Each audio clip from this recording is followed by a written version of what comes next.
This is Dropped on Soccer's morning show. John here, you there. It's a full show. It's a full week, really, to be perfectly honest with you. And I was trying to figure out, by the way, greetings from, once again, the North Georgia Mountains, and greetings once again from a place that has no running water.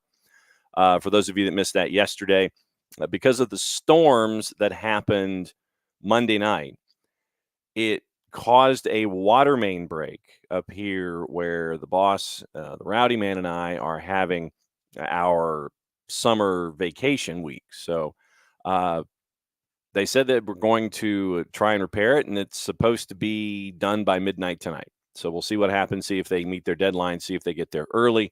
But it is day 2 of no running water, and so it is the opportunity for me to go racing and trying to find a convenience store or a grocery store that actually has the big jugs of water, and trying to sit here and function that way and cook and all those kinds of things. So day 2, no running water. Hopefully it won't turn into day 3 by the time we catch up tomorrow. Busy show.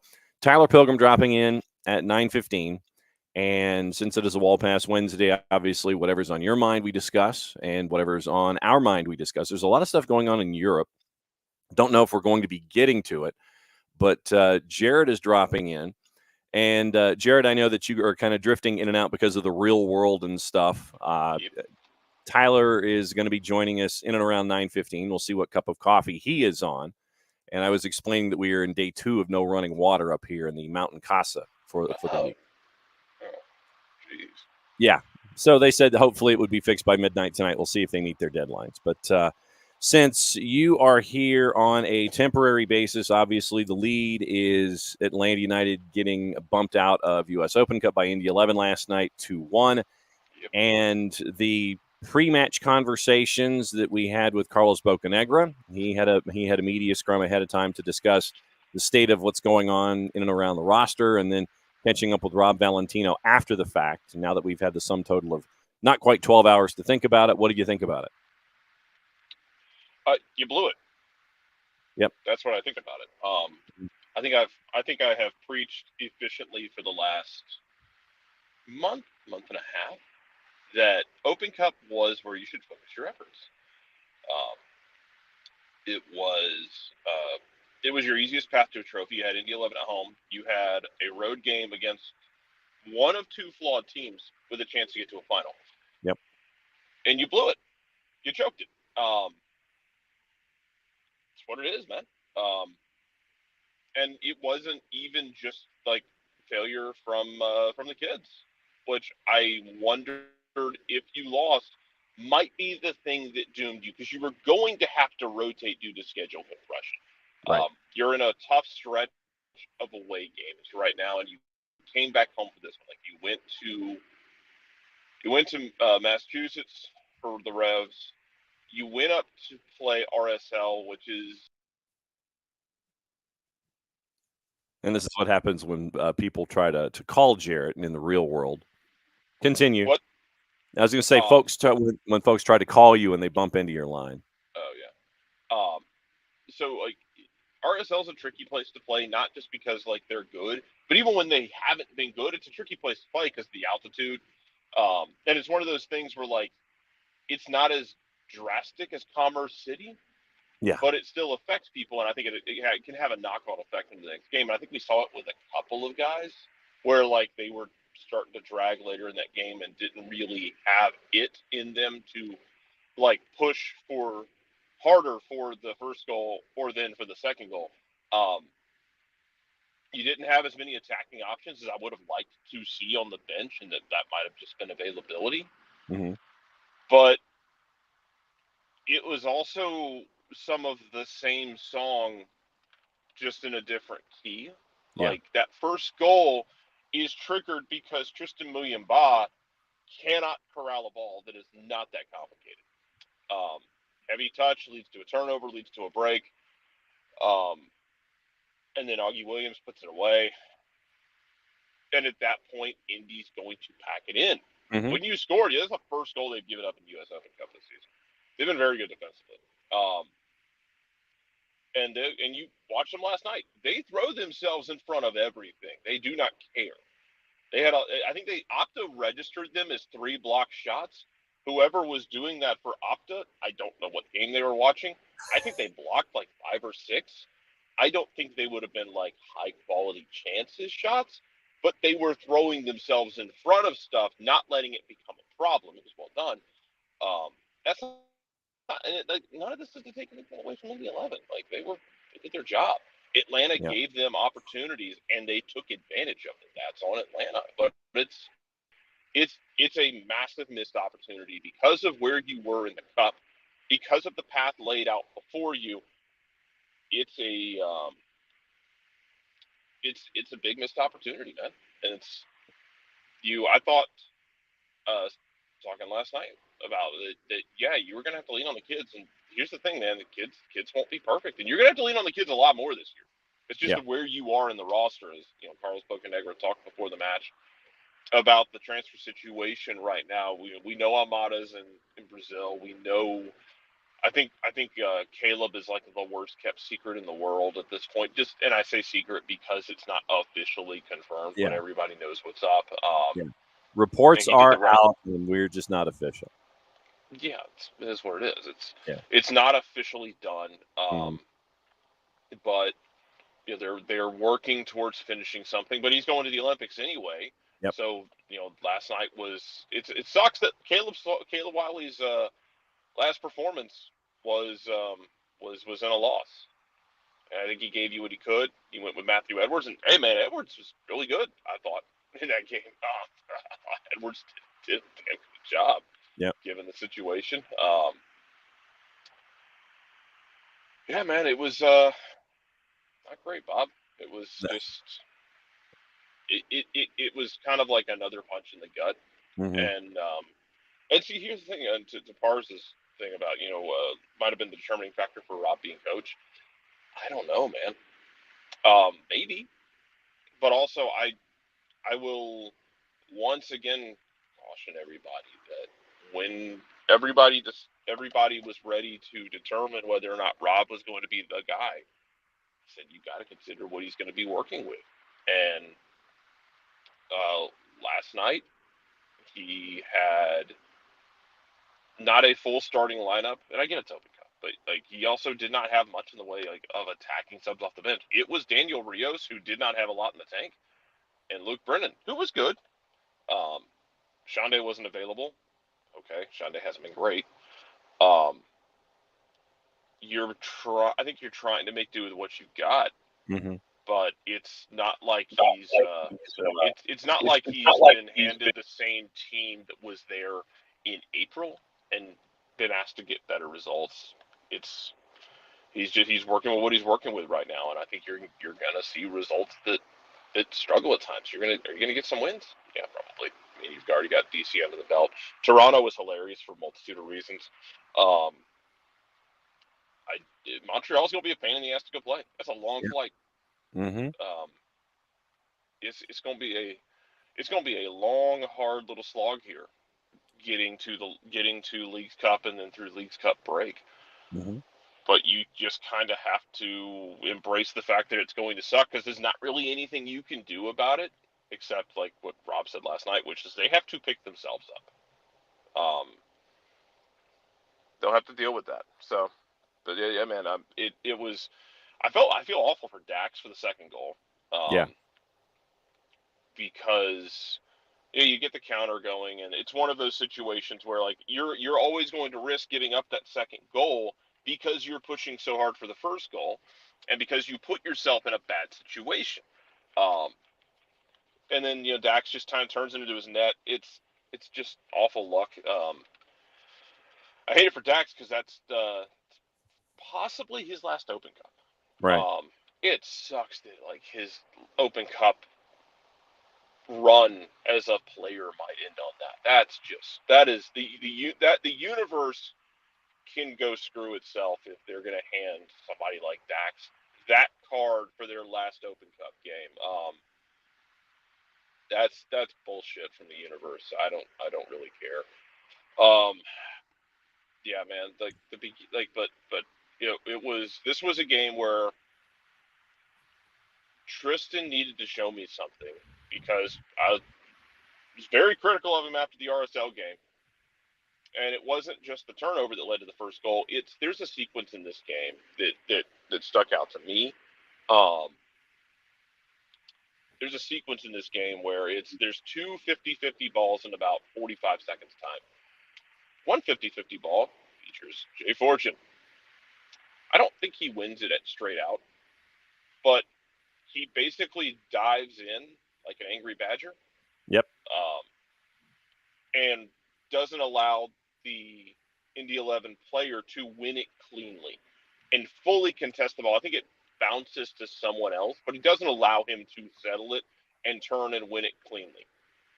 Second 50-50 ball, it falls to William Ba, who's defending it. Does not, he backs off, lets the guy control it, and then tries to square up on him to defend him. And you got to fight for this. Man, you're playing a USL team in those situations.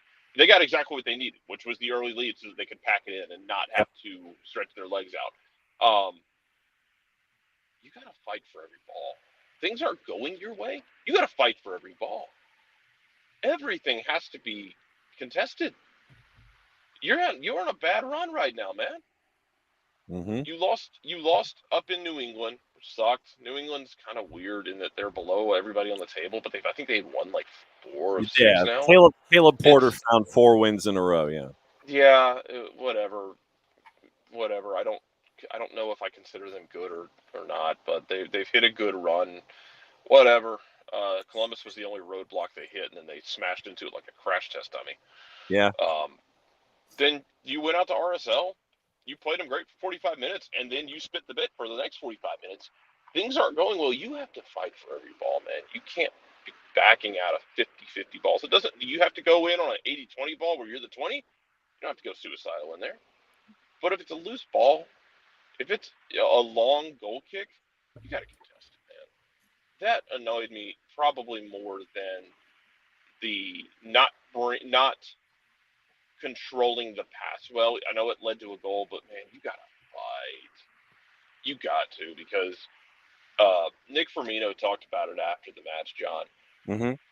Everything is coming difficult for this team.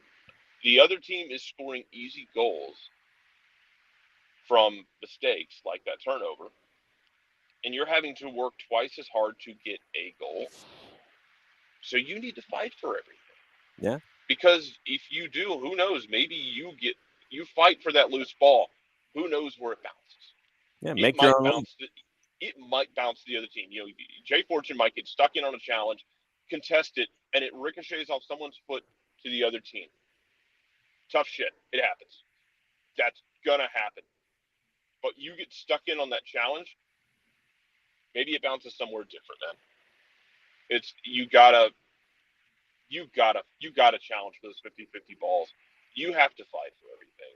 And those moments last night where he wasn't the only one, where guys aren't getting into a 50-50 challenge, kill me when you're struggling, because you have to keep fighting, because it will not solve itself.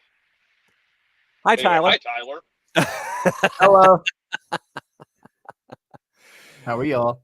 Jarrett was getting in his rant because the real world is. Yeah. I'm angry at Tristan and at basically anybody who didn't fight for 50-50 balls last night. No, I'm glad you brought that up, because on the way home last night, in my hour-plus long drive home, Right there with you, brother. Yeah, we were doing our spaces, and we kind of got into a conversation about like just the way the team looked and the overall kind of vibe that they gave off. And I don't think it's ever a conversation of like, is the team not collectively trying? Because we go out there, we see them in training, we see them, busting their rear ends and everything.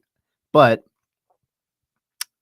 you can still be trying really hard and just not looking like you're trying as hard as you probably are. But Tristan Muyumba was, I don't know, I got called out as a hot take last night saying that Tristan Muyumba has been your least effective midfielder for most of this season. That ain't a hot take, brother. Whoever told you that lied to you. I won't say names. That's fine.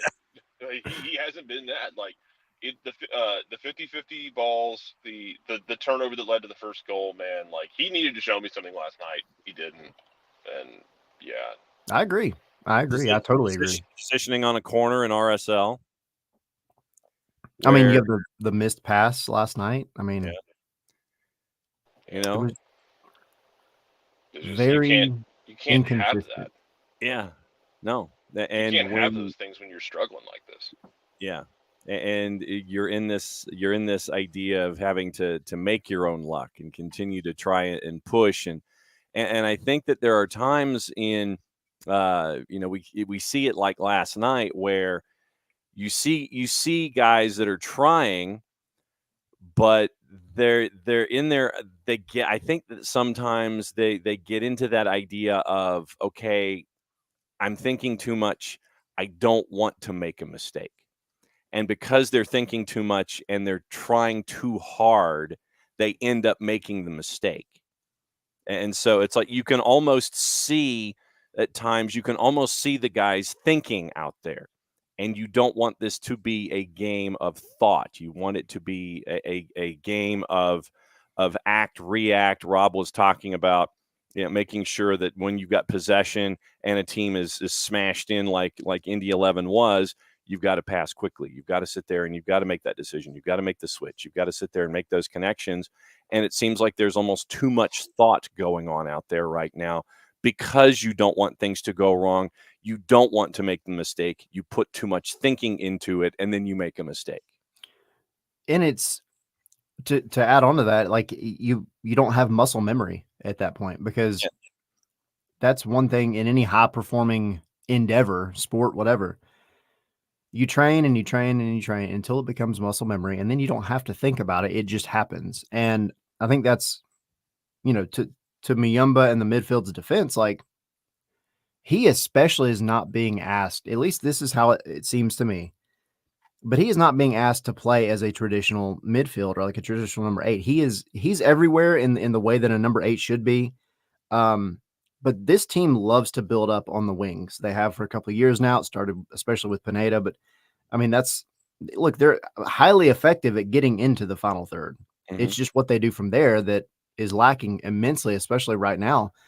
And part of the reason that they're so effective in getting into the final third is because they create numerical superiority on one side, and that comes with Muyumba drifting over one side or the other. But then that leaves your actual midfield really incapable of doing what midfields are supposed to do. And that's something I think it just, to me, it stood out a lot last night. Watching every attack go down one wing and it would stall out. They don't have a big guy in the box anymore that's going to fight for those crosses that are going to be coming in. That was primarily one of your better ways to create chances last year when you had Yakimakis, and it's just not happening right now. So now you don't have the midfield that I think is capable of just going and playing their game on muscle memory and playing through the spine. It's very predictable, and then you end up with a guy like Muyumba who's kind of just the punching bag for everybody because he feels almost misplaced on the pitch at times. Jarrett, when you look at all of this, also we talk about lineups and game state and all these kinds of things. You can have all the practices at the Children's Healthcare Atlanta training ground you want, but then when you have the lineups that you have that you're having to juggle and sit there and figure out, okay, if I do this here, and this here, I have to keep an eye out for this matchup, and this matchup down the calendar. The idea of these relationships that you have in practice versus game state, it's entirely two different things that you're having to deal with here. It's like, yeah, I know what the guy's going to do at practice, but then when you're in game state, it's entirely different, and you have those battles that you have to fight as well. Look, I mean, it's you don't have to worry about Open Cup anymore. No.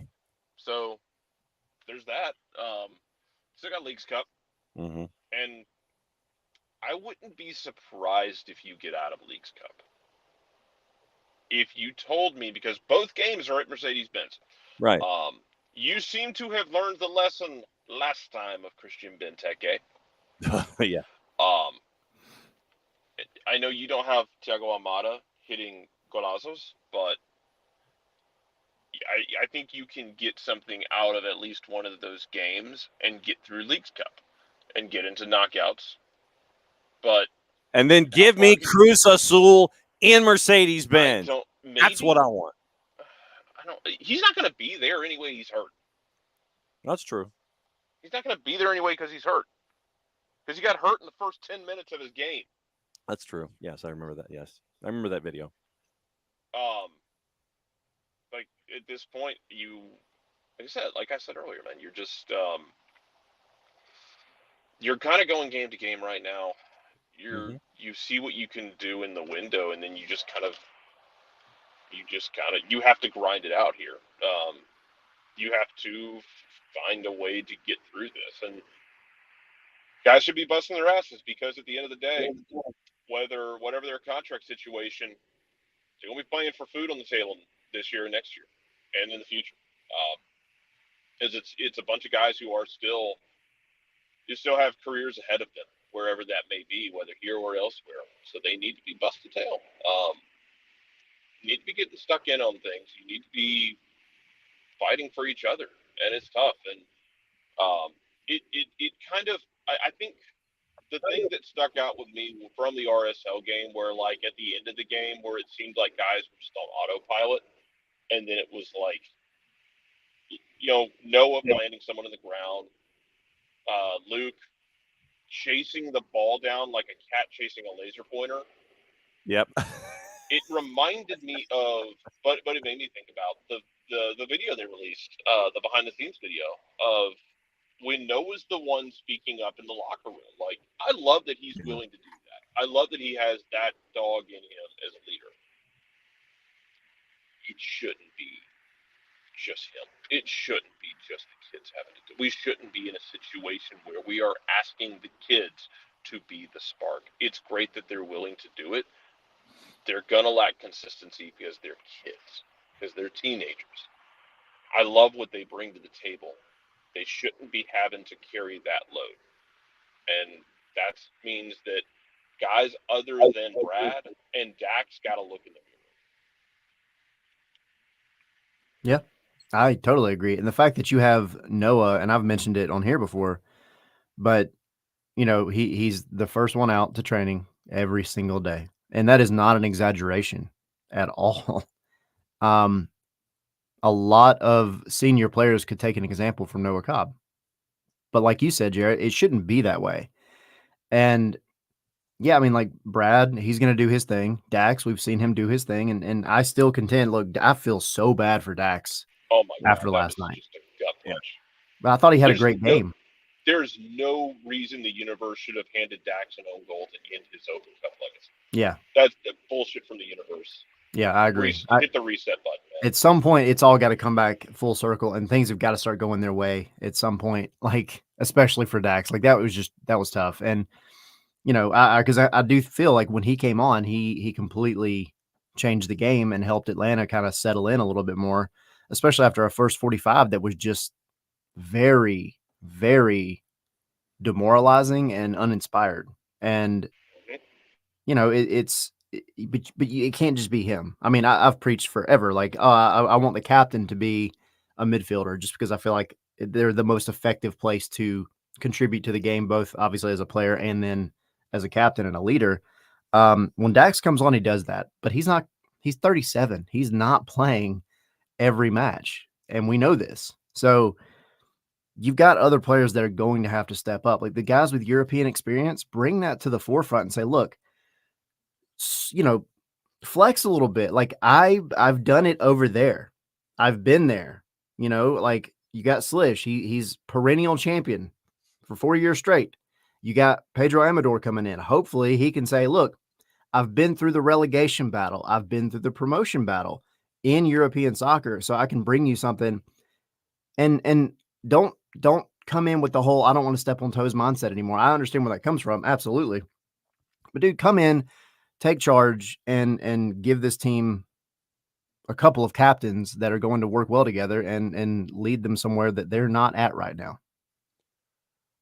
I wonder, and this is me thinking out loud with any kind of empirical evidence, I wonder how different Major League Soccer is for a Saba Lobjanidze, for who was in the battles in the Turkish Super League, for a Bart Sliech who was dealing with European football at Legia Warsaw. And I mean, dealing with in the sense of both domestic and European competitions. How different it is for a Stian Gregerson to come in from a team that is currently battling its own solvency overseas, plus Ligue 2, plus Ligue 1. I wonder, and this might be a question for them next time that they're in front of the microphones, is just how different is it? How much of an adjustment is it? How, with the mindsets that you had in your old addresses in the address book, how different of an adjustment is it to play in Major League Soccer and be in this kind of a situation? And how different was it for a guy like Yorgos Akamakis to have this kind of conversation? How different is it to me? And that's just something that's popped into my head this morning, Jared. Well, for all of I know it's kind of become like the thing where we have brought out the little Papa Shot net and put it over Gigi, and a lot of people have taken turns dunking on him. Right. He did compete the man won a golden boot during a relegation fight and lost the relegation fight and won the boot. I thought last year Gigi did bring some of that sandpaper that you needed. Yeah. He would go plant someone in the ground. He would yell at people. And I thought he brought that, and you're missing something like that right now. You are missing having you need some dogs, not some cats, as the great philosopher of Coastal Carolina once said. Yes. I'll need some cats there looking in the mirror. Yeah. But yeah, you got to figure out how you're going to put it together the rest of the way.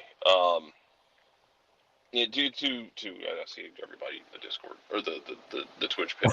Well, you're not far off with the word that you've used, even if the channel is different. Yeah. Yeah. But like, yeah, you're as far as like, what are you going to do with the roster? Well, you got 2 DP spots to work with. And I know so here's my thing with the idea of like, wait for the manager before you fill those spots. We don't know how far along they are in that process. Right. So these days, big managers tend to stay places, 3-4 years, and then tend to wander on. Like, it's not as consistent that they stay in one place for a long time. So it's kind of hard to like build a team specifically for one person when they might only stay for a couple years, even when it's going well. It's tricky, but you're gonna have 2 DP spots to fill. Going into the off season, you should have more U22 spots, 2 of them at least, maybe 3 if you offload Edwin, which going into the season, I thought Edwin was going to stick because of the way he finished 2023 as like your super sub, basically, which was fine. He was great at that. 2024 has not been it for him. And I think you reevaluate the Edwin Mosquera situation and you see what you can do there. So you'll have 2 DP spots now. The thing is, like buying down, you're not going to buy down Stian right now. Once again, I know it's like we throw the label around, but like you had multiple DP level spent guys. He was just the one you chose not to buy down. For however the cap works, you did. The cap people did cap people things. But you'll have U22s to play with next year, and you'll have 2 DP spots to play with now, and a lot of money. And I think my hope is that when you are shopping, you are looking in a category financially where you go get somebody or somebodies who they aren't necessarily system reliant. Yeah. You just go get somebody who's going to get on field, and you just get him on the field, and you just point him at a direction and say go, and go get me that, and then they just do it. I think you're shopping in a financial category where that's more doable than say, some of the other clubs in this league are in. Philadelphia, because Philadelphia just refuses to spend money. Yeah. So, Yeah. Yeah. Like I said, it's a grind because it ain't good, and I don't know when it gets better right now. Mhm. I think with the U22 spots too, I think, and hopefully we see this a little bit more from Garth because of his philosophy and his ideas. And I see everybody in the Twitch pitch, like I get it. The patience right now, it's tough to come by. It's really frustrating. It's really frustrating. After last night, I've said it a million times. That was the best chance you had at a trophy Yeah. in 5 Hands years. down. And you ruined it. Like, I don't know what's going to happen with the Open Cup next year or in the future, but you crapped the bed last night in the game where it really mattered. And it sucks. It freaking sucks. It couldn't have come at a worse time, honestly. Like, you've got guys going out, and then you're not quite to the transfer window to where you can bring guys in. It definitely freaking sucks.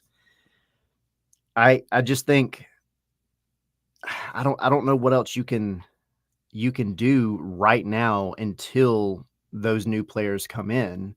And I do agree with what you're saying, Jarrett. Like, going back to what I was going to say about the U22s, you've got to find guys. Garth's philosophy has to be the U22s. You can take a big risk on if that's the route he decides to go. Go out, and that's where you want to use the whole, like, let's go find that South American talent or whoever, not South American in general, but that very young talent. Lamine Yamal, come on down. Exactly. Yes. Exactly. Bring that 22. guy on. You know, he may be super rough around the edges. He may be surviving on raw talent and Mountain Dew for most of his training sessions, but he can come in the 60th minute and just give you something totally different. The DP spots have to be like what you said, Jarrett, guys that they can drop in anywhere. They can adapt, and they can go out and they can pick a game up when nobody else wants to and make a change. And that's the struggle right now with whoever Garth and Boca decide to bring in. They have to be real game changers. They have to be real game changers, but also the rest of the team has to step up because you can't go forward looking like you did last night. I don't care if you've got, Messi on your team or whoever. You've got to individually be better than what you were last night. Yeah, it was a matter of, for me, like the Muyenba thing, and like I'm find someone else to pick on other than him, because like, it wasn't just him. Like, there were other guys where it just kind of felt like the lack of urgency was there, almost like they expected to find that breakthrough and then for things to just start clicking, and it just didn't. Sometimes you got to force that issue, and it wasn't there. No, I think it was. I know somebody mentioned, like, it seemed like only Morales and Gregerson were pushing, and they played their ass off. I'll say Jay was. I think Jay ran out of gas late. I think he was early in the game pushing hard and trying to make things happen. I think he ran out of gas by the end of the game. Same with Firmino. Firmino looked winded when he was coming down where we were in the auxiliary press box down in the corner. Hey, Maddie. With air conditioning. Yeah, it actually was really nice because the broadcast booth had like no air conditioning. they were dying up there. But when they were coming down our way, man, like the looks on some of their faces were gassed looks. I think they just ran out of gas pushing when they weren't able to find it. And you're just kind of working there. You're at that point, you're working the ball around trying to find something, and it's not there because Indy is just fine building a wall right there because you put yourself in a bad situation. And I will say, I thought that Saba had a great performance last night. Saba was hustling it, but there were a couple times, and that was the one thing I think I turned I think to Jarrett, and I was like, why are we pushing back? Like, it felt like every time we had a counterattack, we would push forward and then we'd bring the ball right back. And it could be because the connection's off. That's something that Jarrett told me when we were kind of discussing it in the booth. It's like kind of at some points, like, being a little selfish. There were a couple moments where I thought Saba could have taken the ball, run with it, and then just like shot it. But instead, he kind of went back and kind of like waited for the next pass, but that allowed for Indy 11 to push up, and you were already behind. And so that was difficult too. And then it really sucks about Moyumba because I thought him and Fortune in the last couple of games when they played together, I thought they had a really good connection. But now it just like I don't know what's going on. I have no idea what's going on with that. I mean, Tyler. I think a lot of that is the chemistry, because you're in such a situation now where you, as a team, you did build your team around some of the players that are now gone. Like Gigi and Almada were two vital pieces to the way this team fundamentally wanted to play. They're gone. You don't have a true like-for-like replacement for either one of them. So what do you do when you have to be, I'm going to say it again, pragmatic? You go and but your definition of pragmatic is not the one that is the negative attachment that is normally associated with that word. Pragmatic, you got to figure out a way to make it work. And even if it's different than what you've been doing. Well, when you're in a rut as a soccer team and things just are not going your way, one really cool thing that you can do is try to play some counterattacking soccer. And I know it's ugly. And it may not stick to your identity as much. But the one key facet of playing counterattacking soccer is your front three, mostly. They've got to be on the same page. And you don't have the chemistry right now, especially in an Open Cup game where you're kind of piece parted together anyway. Everybody just looked a little off. I mean, there were a couple of breaks where Nick Firmino, he slowed things down, and Saba was trying to hustle ahead, vice versa, and they were just never quite on the same page. There was one, where the ball was played forward into plenty of space, but there was just way too much on it, and it's just little things like that where you could have nicked a goal much earlier and played maybe to the strengths that you did have, and it just, again, the chemistry is just not there because the three front players hardly ever play matches together. Matty Cruz, Tyler Pilgrim, Jarrett Smith hanging out with us here in hour number one as we break down what happened last night with Atlanta United getting bounced from Open Cup by Indy 11 by the final of 2-1. Goal by Nick Firmino late. Another chance late by Ronald Hernandez goes into side netting. Jarrett, go for it. And to Tyler's point, I'll tell you what I told Henry last night about Saba is, and I like Saba. I think whenever you build out these DP spots, if you tell me that Saba is the third option, I think you're talking about one of the better third options in the league. I don't think he is a guy that is right now consistent enough to be the guy. Like you will get games like you got in Miami, and he has that in his bag. But I don't think it's there all the time. But if you however you rebuild this, you go get a new 10, a new 9. You go get someone else for the left wing, because right now, Sean De Silva has decided he is not going to lock it down. I think if you can rebuild all that, Saba as a guy who can just pop up and be great but doesn't have to be great every time is absolutely brilliant. And you can't rely on him. Guy, yeah. Yeah. I mean, you look at last night. If you go and look at, especially in the first half, but just when he was on the field, he was there for 60 minutes ish. Efforting. Hang on. 70. Rios came in the 72nd. Okay. So again, I go back to what I said earlier, but this team, obviously, they're going to build up out on the wings, which is what they do. That's fine. It's the final product that's lacking. But Indy didn't take long to figure out they could push more guys out wide, lock Saba, and I guess in the beginning you had Efrain and whoever was playing kind of on that right side, and the same with Caleb and Tyler on the other side. They can lock down the wings themselves by essentially using the touch line, which is a winger's advantage against them, because you can't push forward, and then your midfield is, to the other point we were making, non-existent and not able to really play through. And so then every attack just stopped and recycled, and it took, moments of somebody just doing something fun or playing the ball over the top or just wearing Indy 11 down before you actually made any real progress. And Saba can't be the only guy to take on 2 or 3 guys by himself. He tries, and I give him credit for trying, but that's not the mark of a good team. That's the mark of a guy who's trying to pick the team up on his back and do what he can, but that's rare that happens. It's very rare.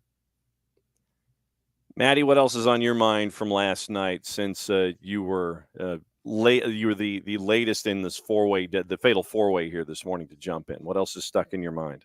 Oh gosh, I don't know what else you talked about. I'm trying to think of. It doesn't matter because we can always circle back through, and if there's stuff that oh yeah, I forgot to mention that. So. Oh god, I'm trying to think. It's just. Yeah, I mean, I think a lot of it, at least from my I think Tyler hit the nail on the head. I think Jared also hit the nail on the head yesterday too. It's a chemistry thing. I think, you're having those moments. You just don't have a solid consistency as to who's going to be up there right now. I will say, I mean, I really did think that I thought Matt Edwards had a phenomenal game last night. I thought when he came into the match, he really was a standout for me. I thought he did very well. And I mean, I really do. I think the homegrowns have really kind of put their stamp on the team and been like, hey, I'm a contender and I'm here. And I think that's really cool. Gosh, I don't know. It was a game where it just kind of felt like there was not a lot of chemistry and it just kind of fell flat. And it felt flat for me. And, after that first goal, I kind of in my mind, I was like, I don't know if we're going to get this one back. I was like, I don't know if we are, because what Indy 11's going to do. They're going to bunker. Mm-hmm. As soon as they got that goal, that was it. They're going to sit back. They're not really going to try and press anything. They're going to let Atlanta come to them, let them make a mistake, then try to go forward. But they're going to bunker in the entire time. And so then at that point, and I think Nick said it best, you didn't want them to score a goal first, and they did. And how you respond to that. And and we just couldn't respond. And it fell flat for me. But hey, you're dealing with a lot, and I don't want to use it as an excuse because, I don't know, but I just don't want to. But I mean, you did lose 2 DP spots. Mm-hmm. And potentially Wiley will be gone. He's already off actually to the Paris Olympics right now. So he's Olympics bound. And he's Olympics bound right now. That we know. That is we know. That is factual. There are reports about teams, and yes, they are probably some of the worst kept secrets out there. But right now, they are reports. But I mean, did say imminent though, so you imminent. Yes, you can take that for what it's worth. A move is imminent to a location. Once again, probably some of the worst kept secrets out there, but there was no illusion yesterday in a press conference about a location. There was no mention. Carlos Bocanegra did say that he's also in conversation with 15 different teams right now, but various and sundry other things. Yes, there are worst kept secrets about locations and desires and financials and all this kind of stuff. But as of right now, Caleb Wiley is Paris bound and probably heading someplace else. Yeah, Deals. I don't know. Yeah, I don't know. I just you lost that obviously with the departure of Gonzalo Pineda as well. You're kind of in a weird state right now of who you have, who you don't have, and just kind of trying to fill the spots. And it's hard. It's hard right now. It's hard to really do that. And it's a difficult time, especially it came at a time where it was just so difficult because you couldn't bring anybody in.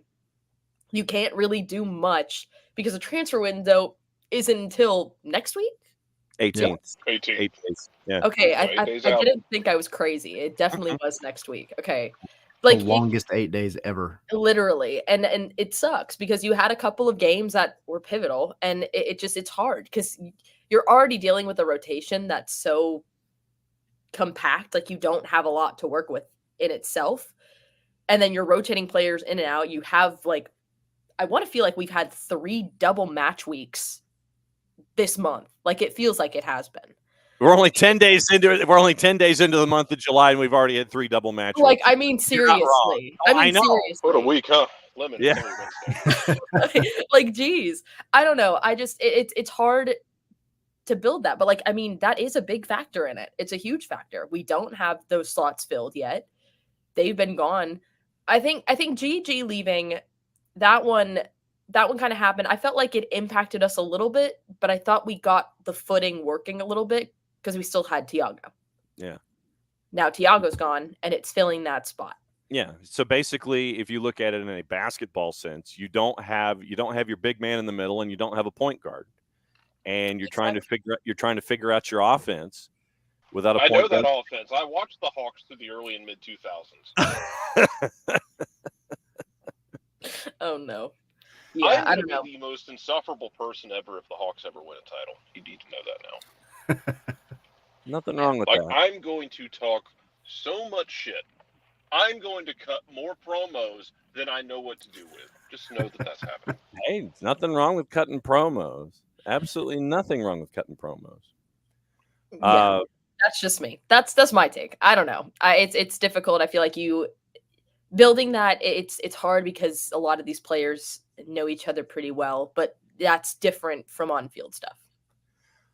We may be getting a visit from the busiest man in the Northeast, Dylan Butler, coming up at the top of the hour, 10:30. Carlos Rubio, the head coach at Hickory FC, as we get ready for the NPSL playoffs today. Coach Rubio joining us on a match day, 10:45. Willie Davis, the head coach of North Carolina Courage's U23s, is there in the Final Four. On the right-hand side of the bracket, they're going to take on Tennessee SC in the USLW national semifinals. We'll catch up with him at 10:45. We're going to have Logan Fisher on the show Friday morning, bright and you-know-what early. Looks like Logan's going to be joining us at 9 o'clock to start hour number 2 on Friday. Weekend Whip Around will start things off at 8 o'clock Eastern because they kick us out of the house at 10. So 8 to 10 on Friday, but that's the rest of the rundown for today. Very, very busy show. Very, very busy week. And Tyler, you had a really good question at the end of the Carlos availability that I wanted to circle back to, and it had to do with the conversations about coaches coming into a situation while you're trying to bring in players. And I thought that was a good question to ask Carlos. And, you know, it's the chicken and egg conversation. It's like, okay, well, do we build the team without a coach? Do we have a coach? Do we build a team? And it's one of those things that you can't, you've got to juggle a transfer window that is offset from the world calendar as the world calendar is getting ready for their matches, plus an Olympics and all these different kinds of things that you had to deal with. I just thought it was a good piece of insight when it comes to building franchises right now in Major League Soccer. You know, I was hoping for maybe a little more of an answer, like a little more of, I guess, like an elaborate answer, which you never know. You know, it's a press conference. You're not going to sit down and have like an exclusive, right? But I guess I was kind of hoping more of like a answer to the philosophy, like what is the idea here? Yeah. But he essentially said, you know, it is tough. One, because of the way the calendar sets, you know, we all know it. We know it quite well. And he said, you know, for us right now, our teams are coming in and getting our players in the middle of our season. It's the opposite. In our off season, we're going out in the middle of their season and getting their players. So like it goes around and comes around, and it's fine. But he said about the coaching search specifically that, you know, going to players and having that conversation about trying to bring them to Atlanta, you kind of have to tell them like, yeah, there's a little bit of uncertainty in terms of like, you know, there's no permanent coach right now, but you just have to sell them. I think he said on the philosophy and ideas of the club, which to me, that kind of meant more so of like the attacking soccer, the bends, the fan base, like what they want to do in building the team. And I know fans definitely had opinions about that. What? But which is also why I wanted more of like an answer to the, I guess, the actual coaching aspect of it in terms of like, do you get the chicken or do you get the egg first? Like you said, not quite what he gave, but it was still very insightful in terms of like how they go out and how they have these conversations with potential players. And he said right before that, you know, they're talking to 15 different clubs or whatever. But yeah, I think it's one of those. Really, it's not a great situation for Carlos and Garth. Like, you're in a really tough one because you had to get rid of your head coach. Now you have more quote unquote more money to spend than you've ever had before. Yeah. And you're just kind of not in the best timeline of how to spend it. Do you go get the coach? Nothing like an embarrassment of riches, eh? Hey, I guess. Well, at some it's point like, you've got all this money, but you're you're working your way through a really odd situation in terms of just like, do you go after these players that your scouting department has figured out? Do you hope that they are going to fit no matter what coach you bring in, vice versa? It's just it's tough. So that was where that question came from for Carlos yesterday. Yeah, and that was one of those elements of being offset, and you wonder what the mindset is and the machinations. And in talking to coaches, it's like, yeah, we have these guys that we're keeping an eye on, and you know, it's like, we've got to work on our present tense. And you, coach, prospective interviewee, you know, it's like, here's the recipe, and here's the cupboard that you have to work with. Can you make something? Can you make a meal from what we have in the cupboard? I guess basically is the way to look at it. Yeah, and I think if you do decide to go this route of bringing in a number 10, maybe a number 9, whatever, filling those DP spots, whether one or both, it has to knock some of the potential coaching names off the list, because some of them just might not work with what you have as a team right now. And if you fill those DP spots now, you're taking a risk, you're going for it this season, and it could pay off or it could crash out entirely. And if it does, then it's going to be a really bad day on Twitter. A bad day? Yeah. I'm trying to minimize it to one day. One? Just one? What? Trying to remain positive.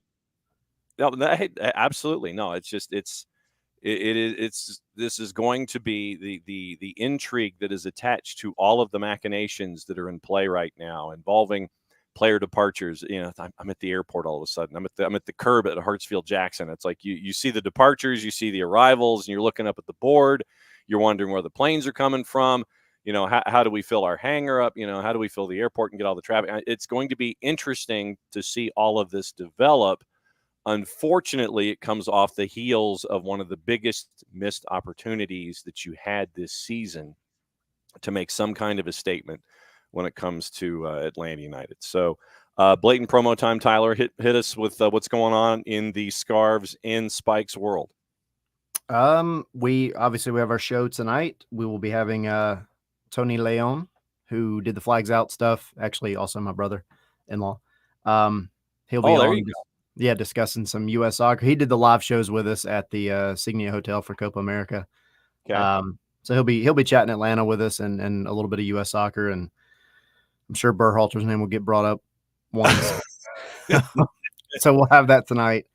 And we just got a bunch of articles on the website, especially as it relates to the youths in the club, the ones who are showing some life right now. So you said youths.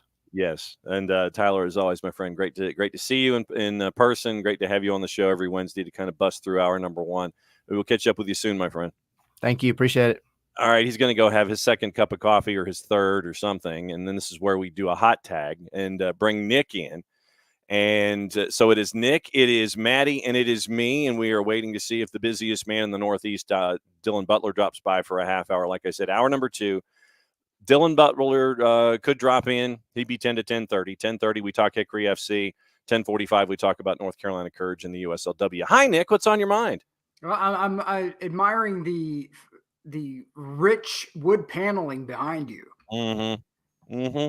I'm a big fan of it. Where you guys at? You guys what, like Blue Ridge or something? Yeah. This is the yearly visit to Blue Ridge, where you may admire the wood paneling, but we'd rather admire running water. Because that is in no supply at the moment. So Oh no, there's no running water where you are? had a water main break on Monday night with all the storms, and it has affected the entire mountain. And we were one of the last ones to have any kind of pressure yesterday, and it finally just got shut down. And so they said, yeah, by tomorrow today at midnight, you should have all of your water back. And so we're like, yay! So Are you near the Toccoa River? oh, well, no, I went and bought several different sizes of dihydrogen oxide containers for fresh Okay. water. So no, Ooh. we're doing that, and it'll be we have enough of the perishable foods to get us through situations, but it will be other elements of this are interesting. And so yeah, Patty wanted to cook tonight, and so I don't know if that's going to happen because we wanted to entertain guests tonight, and so I don't know if that's going to happen. And then tomorrow is reservations in town at one of our favorite restaurants. And so, yeah, we're just going to, but basically, yeah, right now, running water equals 0 in the mathematical equation of vacations. So, If you make your way into downtown Blue Ridge, there is a Polish restaurant. Polish restaurant. Right? There's a Polish restaurant in downtown Blue Ridge. I'm trying to remember the name of it. But she has like farm fresh beef. Ooh. And she also has legitimate, like high quality Polish dishes. We had two friends of ours from Poland who came in and hung out with us up in Blue Ridge when my mom had a cabin up there, and they signed off. They said place is 100% wow authentic. Polish is like one of the most difficult languages to learn. You ain't kidding, brother. And they have like 37 words for eat. Yes. I don't know. Yeah. And so they had like a full on Polish conversation, and they pulled me aside, like, she's 100% legit. Will, everything's legit. That's what I was told from my Polish friends. Everything was legit. I mean, Will and I are of the same brain, because I was going to ask about the pierogi, and so yeah, I mean that Will knows me and my eating frames of mind, but to ask about the pierogi out of the blocks, it's a strong play. There we go. Let's see. So we got Tyler's thoughts. We got Jarrett's thoughts about what happened last night. Nick, since you're new to the party, go ahead and go for it. Like I said, we're in a holding pattern over the airport to see if Dylan Butler lands or not. But in the interim, go for it. It's not fun. It sucks. No.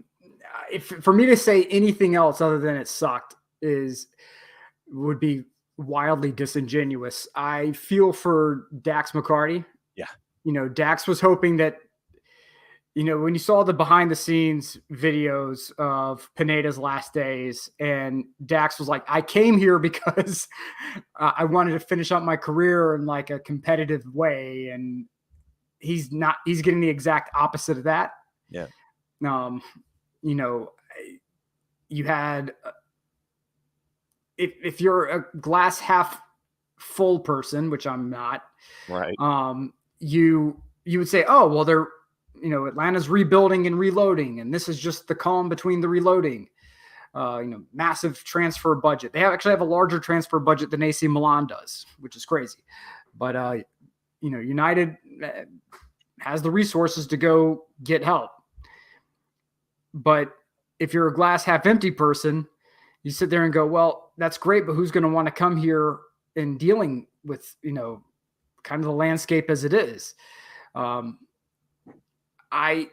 For me, it is last night to lose to Indy 11 was extraordinarily frustrating.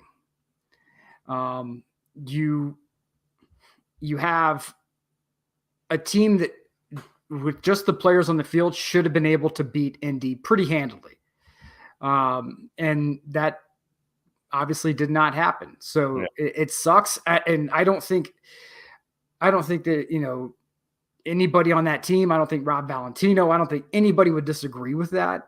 Yeah. But you had a shot to, go pretty far in this, in the Open Cup, which I think would have been great for the fan base. I think it would have been great for the team, obviously. And, now you kind of have to look at things a bit differently. Reloading. Okay. So 2020, the comment is we've been reloading since 2020. I'll say there's accurate. It's partially accurate. And I'll say that the challenge here is, how do I say this without sounding like it's excuse making? Because it's not, but it's reality. You have to acknowledge realities.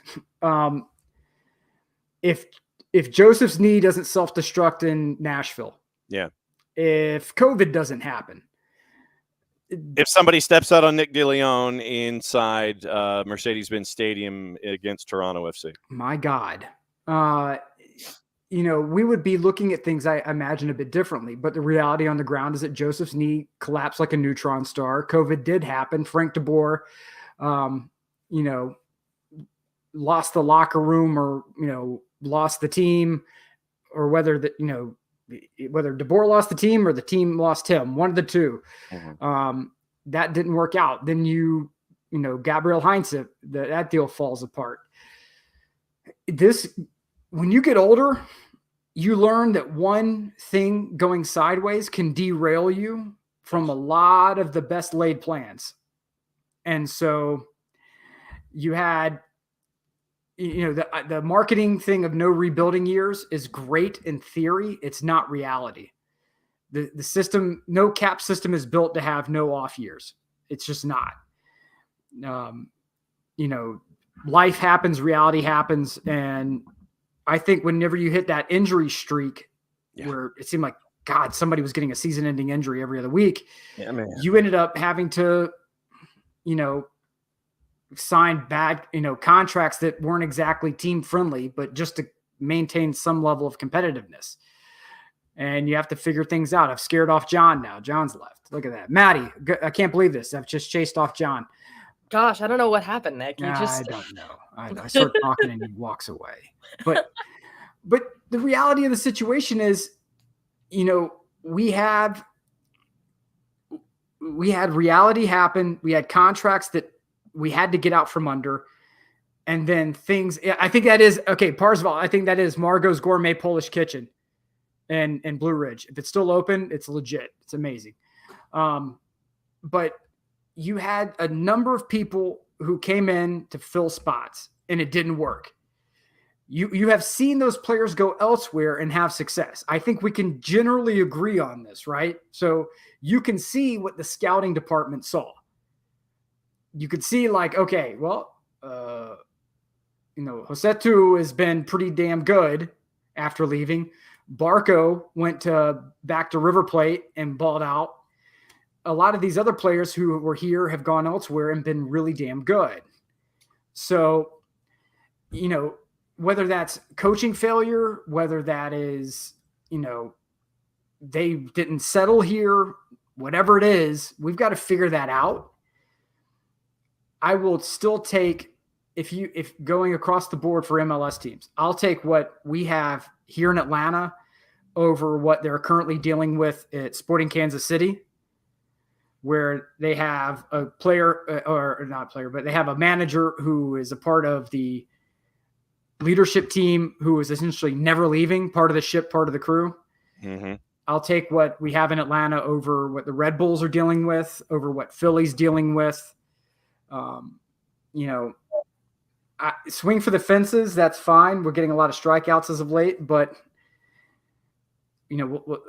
now's the time for the front office, for Garth and Carlos to figure out what you're going to be doing. So it's you got to figure out the philosophy. And don't tell me, okay, we're going to be, we're going to be this, the Ferrari team. All right, that's great. That was fine. When Darren had pitched that, it was great. Darren's not here anymore. You have a lot of money, so what are you going to do with it? But at the same time, what is the club philosophy going forward? Mm-hmm. That's not a gotcha question. It's not. There will be people who will take it as a gotcha question. It's not a gotcha question. I really want to know what, and I don't say in Garth we trust. I don't say in Carlos we trust. I don't say any of that. All I want is, what is this team? Who is this team going to be going forward? well, we're competing for championships. Great. How? What's the player profile going to be? Before it was we bring in young talent, we raise them up, we sell them off. Getting out from under the Yakimakis contract, I thought was brilliant because the guy spent more time being injured than, actually being on the field. That and apparently, Maddie, people in MLS like to lose. Yeah, apparently. Mm-hmm. But you sold Almada, which you knew was going to happen, and you knew it was probably going to happen this summer. Okay, great. You got pretty damn decent money for him. You're sending Caleb Wiley to Chelsea. In theory, probably, yeah.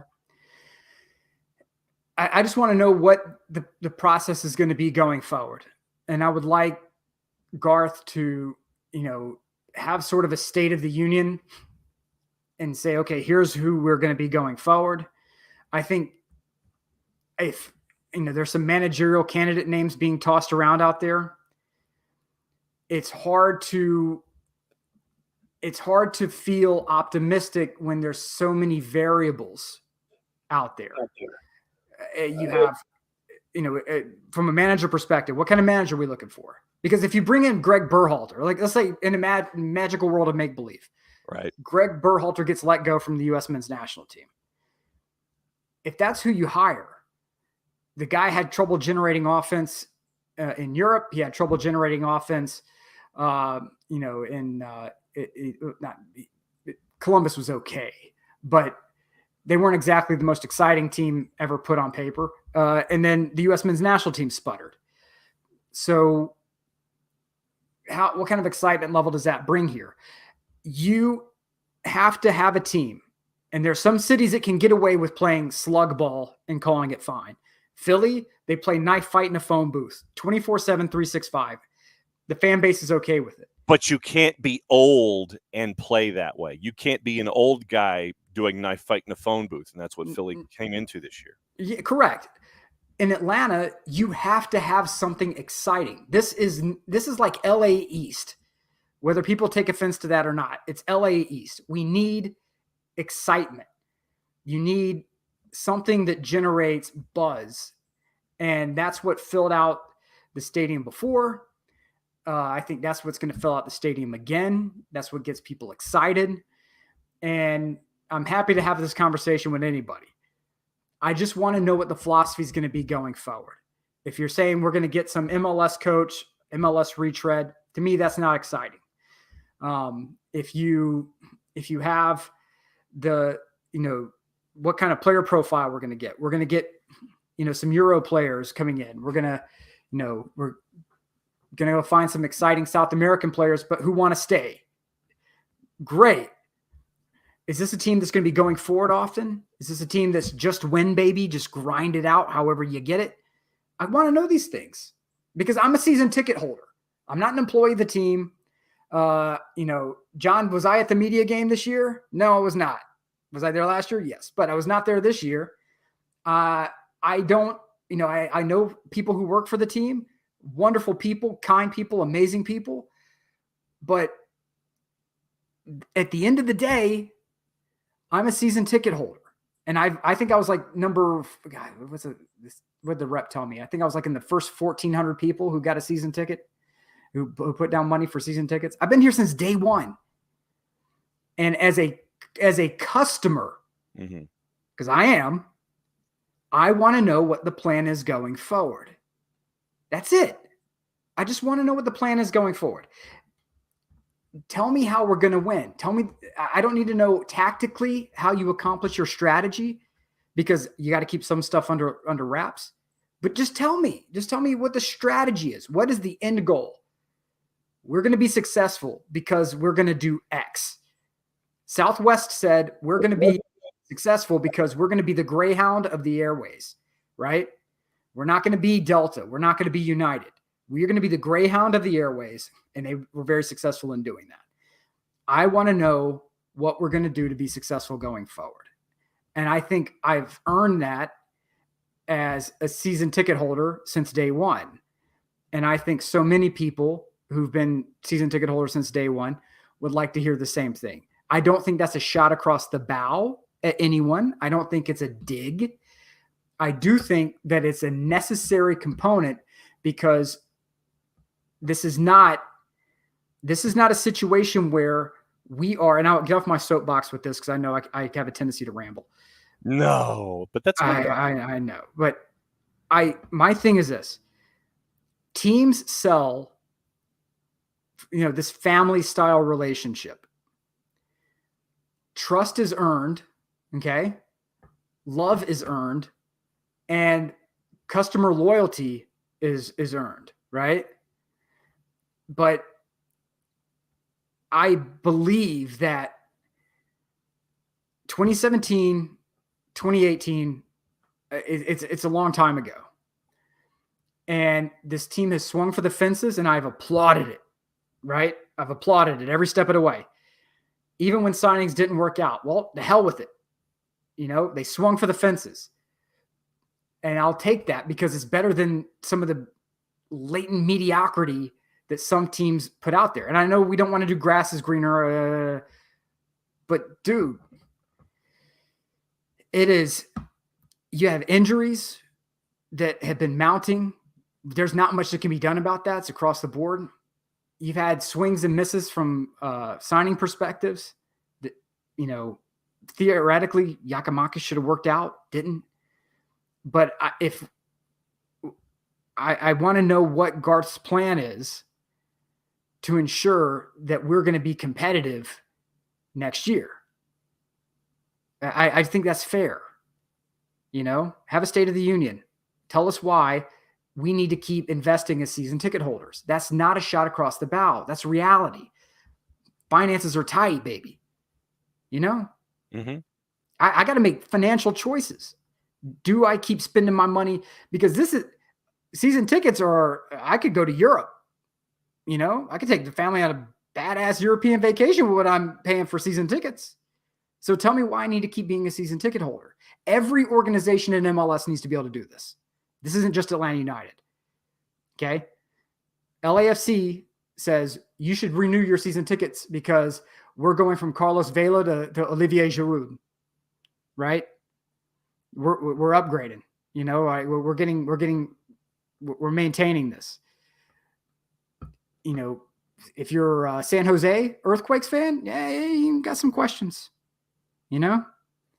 but I just tell me what we're doing. That's it. That's just my 2 cents. I'm happy to hear what anyone else has to say, but I love this team. I think a lot of the signings have been great attempts to be competitive.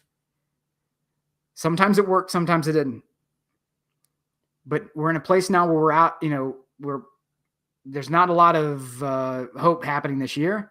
So just tell me what's happening here. That's all I want to know. So what do you think, Maddie? Well, I think it's a hard balance because and I'm not saying this in a way of like a bad way, but they might not know what the next step is. You have an interim head coach right now. Do you go ahead and try to find talent right now that could stay with the possibility that Rob might not be hired up as the head coach and you bring somebody else in who it might not fall in that way? Or do you kind of let it ride out? You find some talent to fill in the spots for right now while Rob continues out and then you're still searching? Because that's the other thing. We don't know what we're searching for in the aspect right now. And so that's, I think, playing a factor into it. And you're trying to kind of find that balance. And it's hard. It's hard to look at that because there's a lot we don't know. There's a lot we probably will never know because a lot of that stays within the front office. But I mean, I think that might be where it's all at right now because you just don't know where to go from here. And when that transfer window opens back I'm counting down the days. 8 days. So, 8 days. 8 days away. I mean, that hopefully can open some things up. Maybe you bring in someone who can really keep it going. My biggest thing is you need someone up top. You have to get someone up top. I'm going to say it one more time. We need someone up top. Yes. Because we need someone who can be a force. Maddie, where Where do we need him?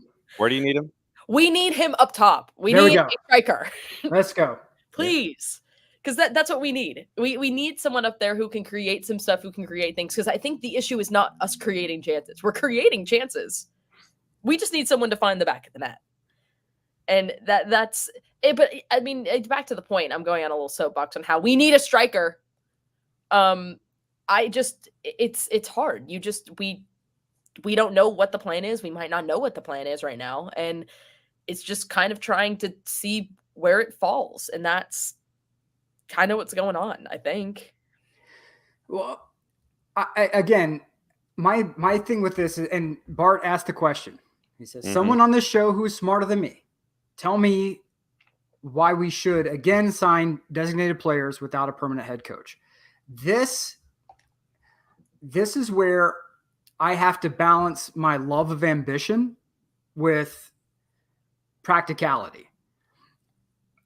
Carlos has said we don't necessarily have to have a manager in place to sign players.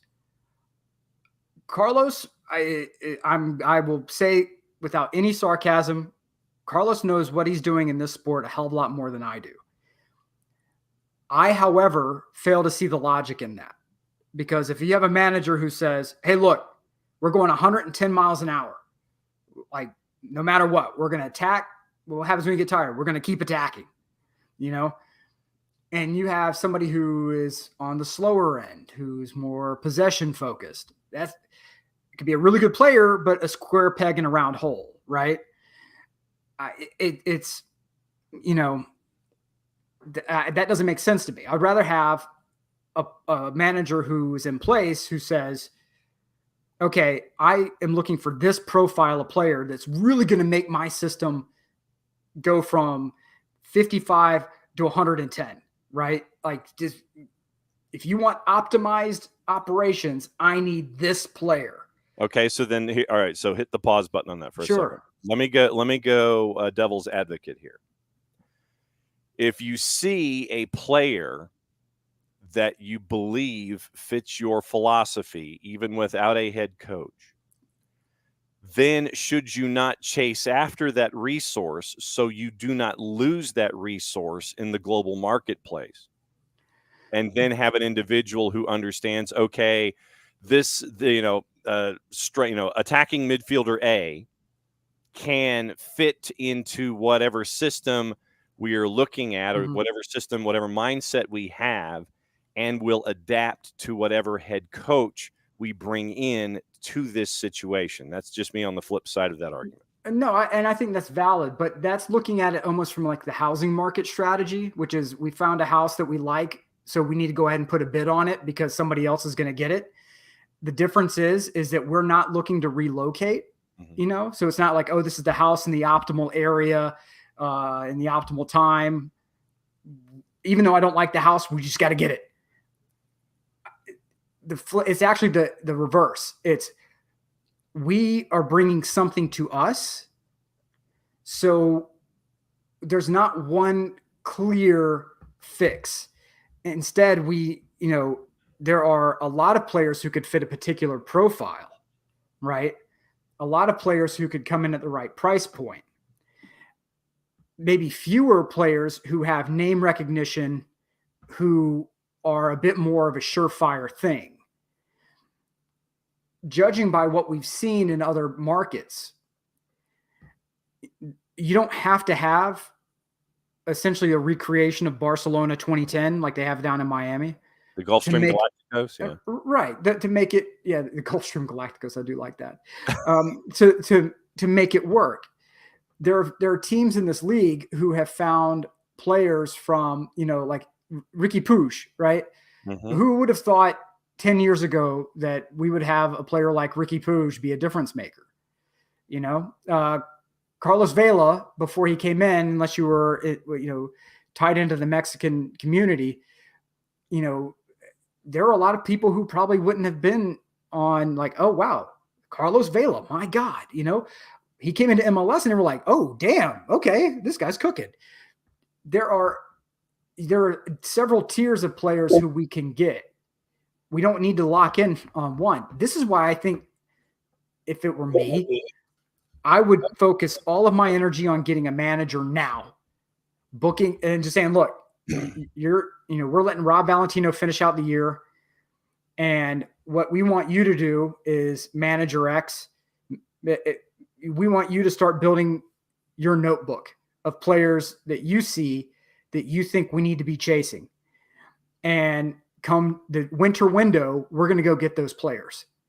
So that's why we have 2 windows. We don't need to lock into just the summer window unless there's a clear, defined A1, A++1 player that we need to get.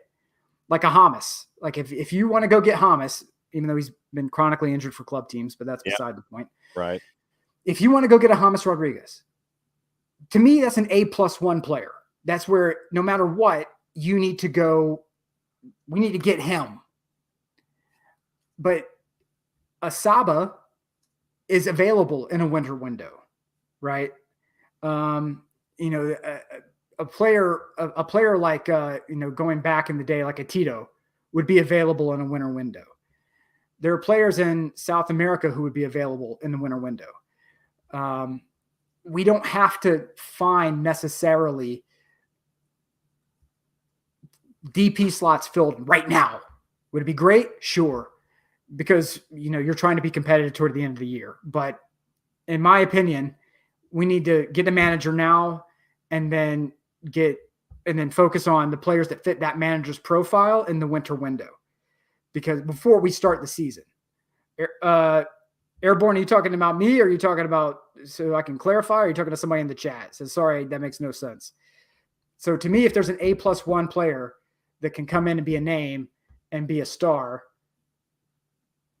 then that's great. But I don't think we need to chase DPs now. Get the manager, build the profile, then go get those players in the winter window. That's my cent. That's my 2 cents. Okay. That's my 2 cents. No, and I love the fact that everyone in the Twitch pitch is having their thoughts on this. Obviously, we're going to talk about it a lot more as the week goes on. Tomorrow, once again, this is the beauty of a Wall Pass Wednesdays. It pretty much carries over to all 5 days of the week. If there's anything that we miss in the conversation today, we can always pick it back up tomorrow in the 9 o'clock hour. 10 o'clock hour tomorrow is our buddy Nino Torres from Gold TV. He'll talk Copa. And Nico will come in at 10:30, and he'll talk Major League Soccer as well. But no, and I think that what we brought up this morning, obviously, is coming off a moment of suck. And it's where you go from here. And the questions that you have with all of this money that's incoming, that's going to be here. And there are other elements of this, whether you're talking financial or personnel, that we didn't even get the opportunity to get into this morning, having to do with the geopolitical aspects of possible moves and probable financial windfalls and things like that, and players that are made available as a part of all of this. So we're talking about the Russian player, right? Well, and also the alleged money that could be coming from the Barco possible transfer to a Spartak Moscow, where last time I checked, the State Department and the Department of Defense are kind of like, do a check with me, boss. Yeah. And so if something, so there are reports about Ezequiel Barco possibly being moved from River Plate to Spartak Moscow. Atlanta has a sell-on that is attached to a Barco move. Yeah. And so if these reports turn into something accurate, then that is more money that Atlanta United can be dealing with to bring in more players, with the geopolitical caveat. And I can't believe I just used that phrase. But remember how things are right now with Russia in the world sphere. This is going to have to be something dealt with directly with Atlanta United and River Plate are going to have to be the ones, if these reports end up to be true, that are going to have to bear the financial burden in all of this? It's going to be a two-part deal. I think legally it has to be a two-part deal where Atlanta would sit down with River Plate and say, look, we can't take the money because of the geopolitical stuff that's going on. Right. So essentially what we're going to say is we're going to convert, or on your end, you guys figure out how to convert that money into an asset. Right. On your end. But what we're going to do is we're going to make an agreement that we're going to remove the sell-on clause from Ezequiel Barco. Right. You guys are going to make a player available to us. Mm-hmm. And you're going to pay the agent fee. Yeah. So this is going to be a true free for us. You're paying the agent fee and you're going to release the player. Player's going to be released to us. No money changes hands. Yeah. To me, that's the only way that works in that scenario. But I'm sure there's somebody with billable hours who can find a better way to make that happen. Because the money is going to have to be sorted on River Plate's end, not as a pass-through, because you can't do pass-through of Russian money. No. So, yeah, we'll keep an eye on that. All right, it is past 10:30, time to check in on the NPSL, and we bring in Carlos Rubio, the head coach of Hickory FC. Coach, it is a full house for you this morning. It is Nick, it is Maddie, and it is me as you are getting ready on a game day for the playoffs. How are you? Thank you very much for having me on. No, super excited for tonight. So, now thankful to be here speaking with you guys. All right, Maddie, since you have spent time in the NPSL and you know about what's going on with Apotheos and Hickory and all of the teams in the NPSL Southeast, your first question for Carlos Rubio as Hickory gets ready for hosting a playoff match tonight. Well, hey, Coach, how are you doing today? Hey, Maddie, how are you? Doing well. Listen, so this matchup between Apotheos tonight, it's going to be a fun one. What have you seen from Apotheos this season? And kind of looking at that, what are you anticipating for tonight's match? They're a great team. Obviously, they have history of success in the NPSL. Very well coached. A good, all around a really good program. So it's going to be a fun one, as you say. There's going to be some fireworks. There's great game of soccer. They'll be ready, so will we. They've gone better as the season progressed, and they're playing a really exciting brand of soccer right now. So it'll be a great matchup. Nick, for Carlos Rubio and Hickory FC as they get ready for Apotheos in the playoffs tonight. From what I understand, you guys have beat Apotheos before, right? So how do you walk into a locker room and say, look, that was before, this is now. It could be a different situation, so don't go to sleep on this opponent. How do you keep your team up after having a win over a club like this? Yeah, I mean, the context helps massively. Being now on a knockout stage, it'll probably be different if it will be again on a regular season. But being win or go home, semifinals of the conference, see that context helps with our message. And obviously, we always say it's not easy to beat the same team twice in one season. So the boys are ready. They know that it's win or go home. Nothing is guaranteed. We need to fight for it.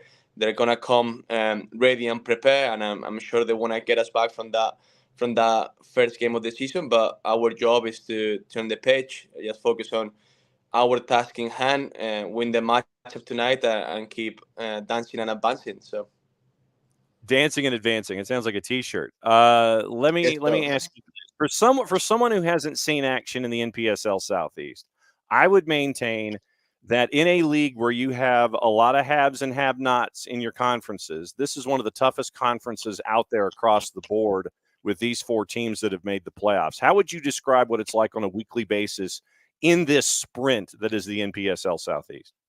I mean, it's been fun. It's exactly what we hope for, exactly what we look for. It's a great experience for the club, the coaching staff, the players. We want to play at the highest level against the best teams in the country. So the fact that we get to do that on a weekly basis, it's just something to be really proud of. It prepares us for this situation now.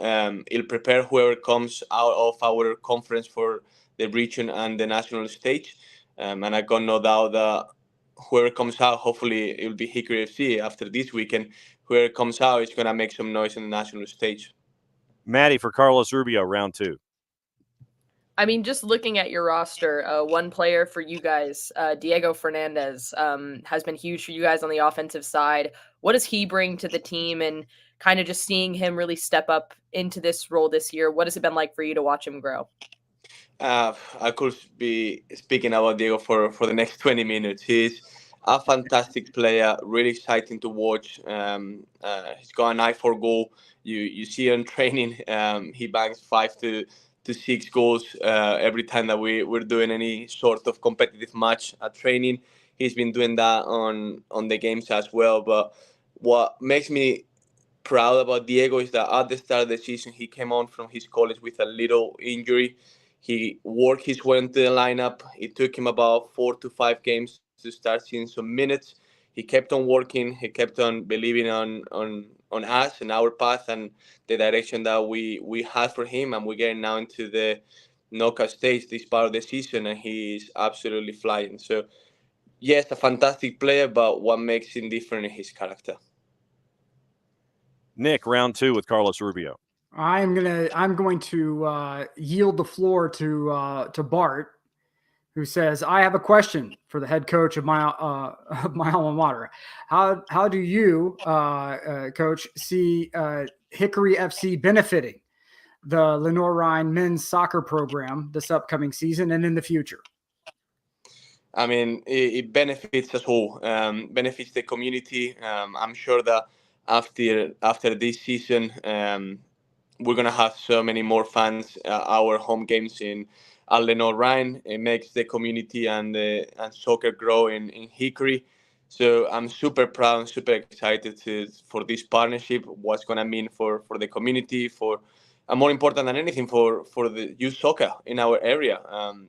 I've been speaking with John every week, and one of the things that he's probably got tired of hearing me say is how proud we are to look at the stands and look at this 3, 4, 5 first rows and just see kids with the jersey with Lenore Rhine jerseys, with Hickory FC jerseys, and that's what we're most proud of.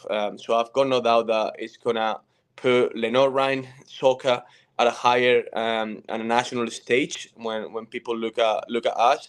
It's gonna benefit Hickory, so it's only a win for the community, for Lenore Rhine, and for Hickory FC.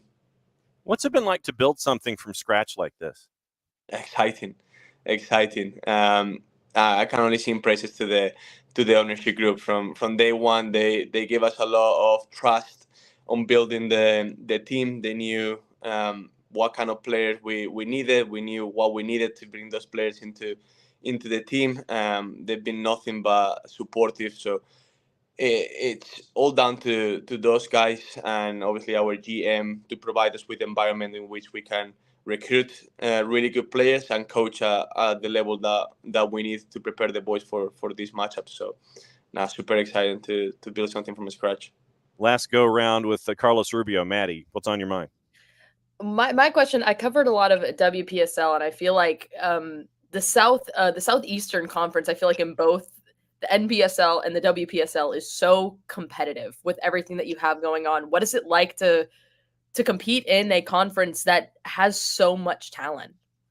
Yeah, like you said, soccer in our region is at a really high level, both in the men and the women. So it's super exciting to be surrounded by fantastic players, like you say, fantastic coaches. It's just elevate us to a higher level. It demands really high standards from all of us on a daily basis if we want to continue to keep growing in our path. So it's fantastic. It's so much fun.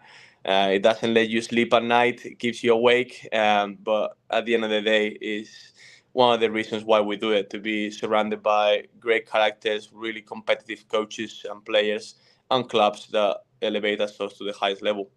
Nick, last question from you for Carlos. All right, Carlos, man, I need merch. I need some shirts. I need some jerseys. How do I go about getting this, man? Yeah. What size? So we get you this one. But no, it's, obviously you gotta make it to one game, and then I can promise you a home jersey. But other than that, obviously, in our our webpage and social media. They got all access to that. But if you make it to one game, you come find me, and I'll make sure you leave with a jersey. I will agree to your terms, sir. See, this is a tempting offer. You got that offer extends to all of you guys. See, you got Maddie all fired up now. I think Maddie Listen. might try to take the trip to Lenore-Rhyne now. Listen, There we go. Listen. If there's one thing that this show is kind of made me really bad at, is I buy a lot more scarves and jerseys than I did before. So this is not good. You guys make it to one game, and I'll take care of the rest. That's fantastic. That. So what time? What's kickoff tonight? What time? 10 p.m. Okay, so 7:00 tonight. Let me ask you this: if you win tonight, what are you doing in the 9:00 hour tomorrow morning? Preparing for the next match. Okay. Well, do you want to include, if you win tonight at home, do you want to refer to preparing for the next match against either the winner of Hops and App? Would that include a return visit tomorrow morning on the show in the 9:00 hour? Perfect. That's part of my routine, my preparation. So let's do it. All right. So that's the rundown. So it is Apotheos at Hickory, and we'll extend obviously the same thing to Jonathan Mercado, to Dale Parker at App, and then our friends Steve Gummer, et cetera, up at Hops. But the winners tonight, we're going to reach out to them, bug them on their cell phones so they can come back here 9:00 hour tomorrow and get ready for the conference final and to see who makes it to the national playoffs. Coach, great to catch up with you, my friend. Good luck tonight. We'll catch up with you. Obviously, if Hickory's folks have it their way, we'll catch up with you again tomorrow to talk about this match and the match on the weekend. Awesome. Perfect. So I hope to see you all tomorrow then. There you go. It's Carlos Rubio and Hickory FC. That's fantastic. All right, so we've got a guest almost booked for tomorrow. So looking ahead, man. That's all I like. That's what we got to do. Since we got to do like a bunch of different things all at once, we have to multitask here. We have to produce and plan and book and get things ready. Those Hickory jerseys are nice, man. Yeah, listen, all I'm hearing is we're all taking a SDH trip up there to watch Hickory FC. That's what I'm hearing. Yep. See, and Bart makes the question. See, now this would be something if Martin Luther, the man himself, if you drove into Lenore-Rhyne's campus, kind of like what we have at Mercedes-Benz. By the way, Willie Davis of North Carolina Courage U23 is coming up in a couple of minutes. If you had, and this is something we probably need to tell our friends from Hickory FC, make sure that either Martin Luther has a scarf draped around him until they can get a jersey that fits, apparently, according to Bart, the tallest head-to-toe statue of Martin Luther in the world. So I'm guessing a medium is not going to work for Martin Luther at the Lenore-Rhyne campus. Somebody at Lenore-Rhyne's got to do a public service and figure out the circumference of Martin Luther's head and figure out what size jersey Martin Luther needs. We need to get Lenore-Rhyne and or Hickory FC on this. We've got to figure out how big Martin Luther's head is and what size jersey he can have, because remember, and it's got to be a Velcro, because Martin Luther, I imagine that statue doesn't like raise his arms to help you out to put a jersey. Correct. So it's got to be like, or maybe just a wrap around like a Velcro thing where you put it and then it's like it comes together on one side. Hickory FC, get on this. Lenore-Rhyne, get on this. Figure out how Martin Luther can wear. I mean, the easy thing is obviously just to take a scarf and drape it around him for the match tonight and for anybody else in the future. You got to wrap a scarf around Martin Luther, but you've got to figure out how to get a jersey on him to welcome everybody on campus. I think we're solving the world's problems here. One campus at a time, putting jerseys and or scarves on statues. I think we figured this out. We're doing fantastic work here. This is what we do. And Bart is saying that whenever we go, he's obviously going to be a part of the trip. So that kind of goes without saying when it comes to Hickory FC. But the playoffs tonight, Charlottetown Hops and App FC.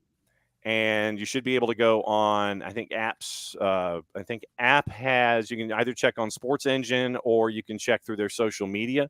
Same with Hickory. Check on Sports Engine with it's NBC's live website, and then you've also got their website as well and their traffic. But that's the matchups tonight in the NPSL Southeast first round of those particular tournaments. Someone who is in a national semifinal in the USLW. We now bring in Willie Davis, the head coach of North Carolina Courage's U23s. Coach, as always, it's great to see you. Great to have you on the show, and that usually means that you're making another deep playoff run. It is John, it is Maddie, and it is Nick. Welcome to the show. Nice to chat with you guys, and thanks for having me on. I appreciate it. It's been another deep playoff run for you in USLW, and I know that this is the expectation for you and everyone within the Courage organization. So what's it like to be in the national semifinals again? Yeah, I mean, it's something that we were striving for, and I looked at the Final Four a couple days ago and realized I think we're the only returning team to it. So it's an achievement that we were gunning for, and you never know if it can happen 2 years in a row. So we're excited to be in this position. Maddie Cruz, first question for Coach Davis is the North Carolina Courage are in the USLW National Semifinals, right-hand side of the bracket. Yeah, I mean, I'll kind of go back just looking at Tennessee SC and seeing kind of what they bring to the table. What are you expecting for this matchup between you guys? I'm expecting. Tennessee is a youth organization, and within their semi-pro league, they produce some good players that play at some high-level universities, and we typically do the same. I think our model is a little different because we also use a decent amount of youth players in our U23 format, which is always great. I've watched a little bit of their game against Asheville, and I know they've had a couple battles with Asheville this year, who was previously in our conference, and they got a really nice goal to get them put themselves in position. So I'd imagine it to be a pretty competitive contest, and good soccer for people to come out and watch. Nick Khalifi for Willie Davis's North Carolina Courage is in a national semi in the USLW League. Go for it. All right, got a bit of a psychology question for you. So win or go home, it's easy for especially younger athletes to get into their head in these situations and put too much pressure on themselves. How do you balance the need for urgency with the need to just play the game? When you talk to players, how do you teach them to sort of handle that critical anxiety of a win or go home match? Yeah, great question. I mean, it's a unique situation when you're dealing with the USLW League players because you don't have them year round. So the psychological impact and how quickly you have to try to get them on point with whatever your mission is on the year can be a challenging one. But I think what we do is we start out with having a ton of players who have come through our youth program. So we have an alumni base, which is unbelievable. So first and foremost, we don't have to force a style of play very often. It is rare. It is very rare. So that's a great thing. So our game itself doesn't fail us much because most of our players know what Courage is supposed to play like from top to bottom.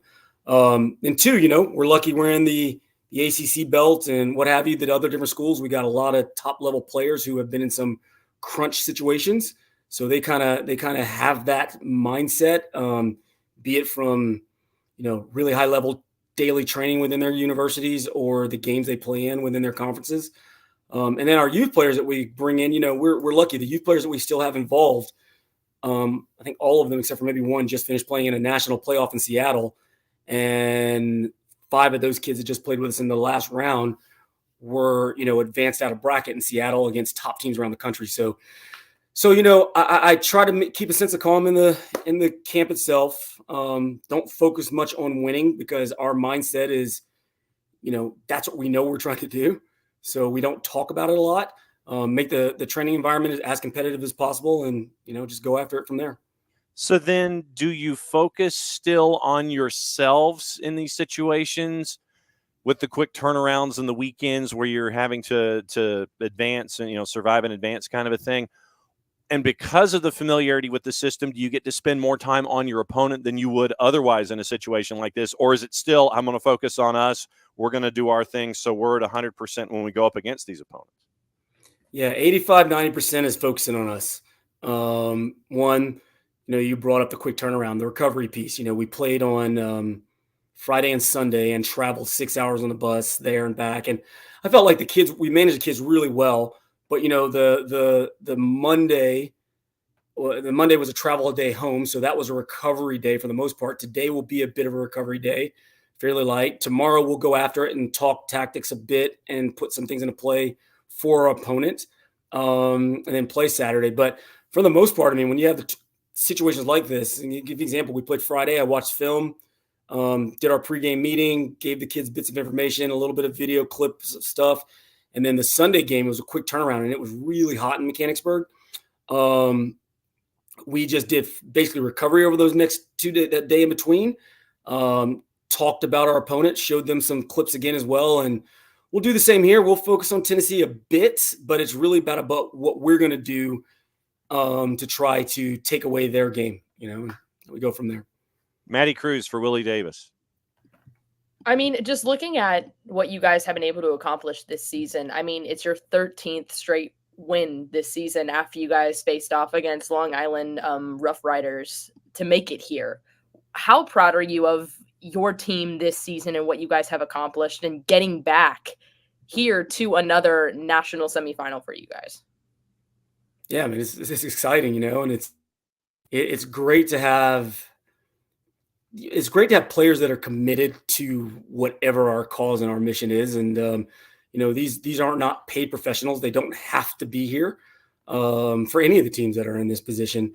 And, we're lucky enough to have a base, like I said, of former Courage kids, youth players, but also players who have gotten wind of, what our environment's like and what they want to be a part of. And, it puts us in this position. And pride is probably the best word to put it, because you're right. We've been on a bit of run and we hope we can keep it up. But, the team has lost, 2 games in 3 years, and one of them being the national finals last year.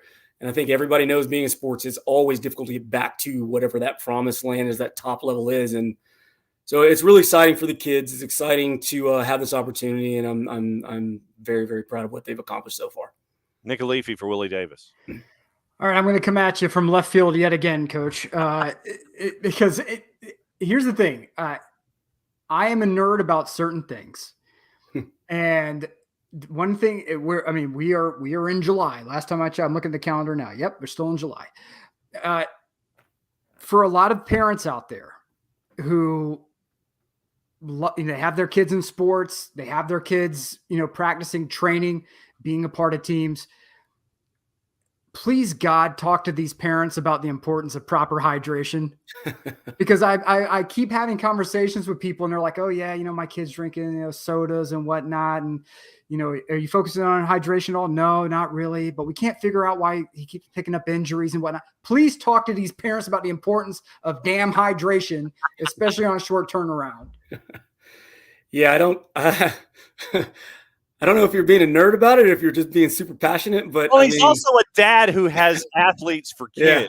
So yeah, and I have 2 daughters that are in our Courage program that it's funny you bring that up. I've been in this business for a while. I've played at a good level. I've coached at a good level, and my wife played at a high level as well. And she's a physical therapist and has worked with athletes. And with all of the education we provide our kids, it's an everyday battle. And that's just, it's kids. And I'd be the first to tell you, I think when I played consistently, I probably wasn't the best at it either, but when I look at where kids are now, and, you bring up the hydration piece, and I'll take it a step further and say, in our club side, we push and talk a ton about overtraining, about lack of recovery, about obviously lack of hydration and nutrition. And we try to implement some things to help. But it is the world we live in, and people think that more sometimes is better, and it's just not. And the proper health, we've all been there. When you're young, you feel like you're invincible. So kids don't get it until it's too late sometimes. So yeah, I definitely believe in what you're talking about. We push it. I think when we were just gone in Mechanicsburg, we had a great support staff with our intern Lily and our one of the main operational people for the women's team, Lexi. They did a great job of making sure our players did not miss the boat on anything.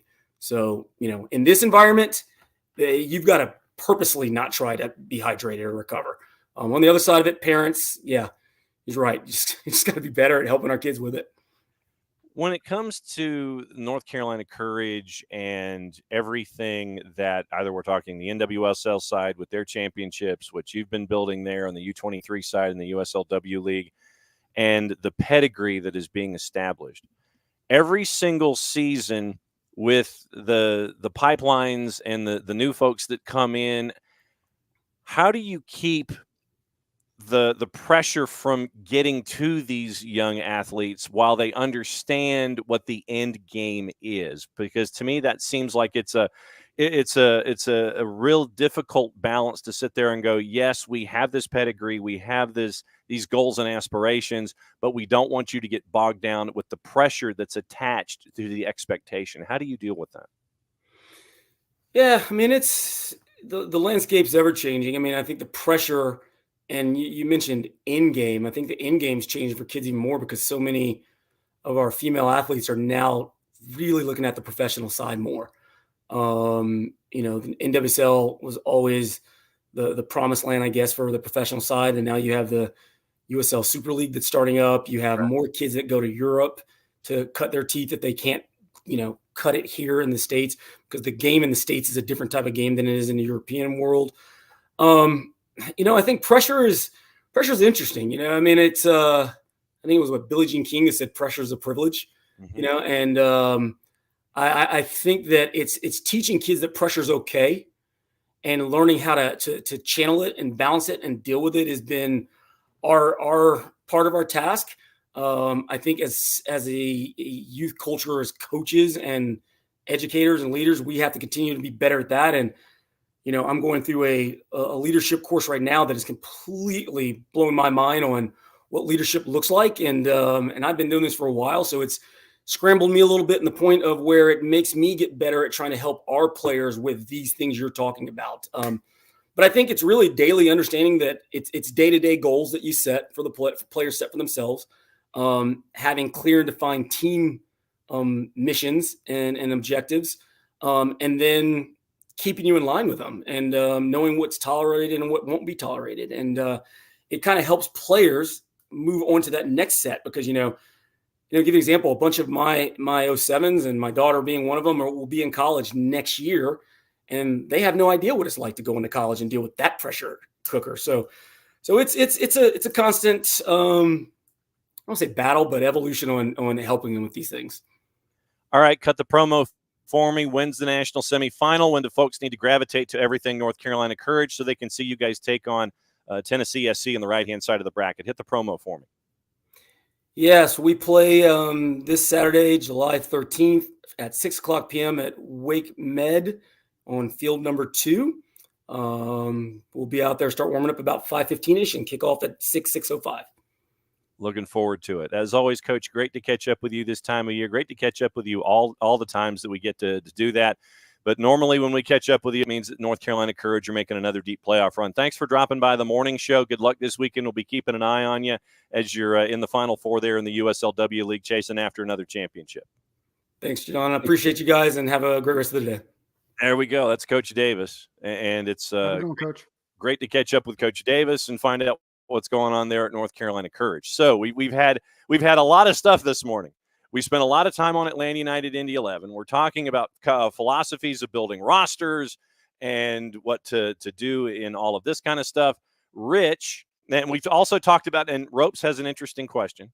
Does the jersey that you supposedly want to put on Martin Luther, I'm guessing you want to put it on Martin Luther, have the 95 Theses on it? See, now that would be an interesting third jersey for Hickory FC, considering where they play at Lenore-Rhyne. That would be an interesting third jersey. So keep an eye on that for marketing aspect.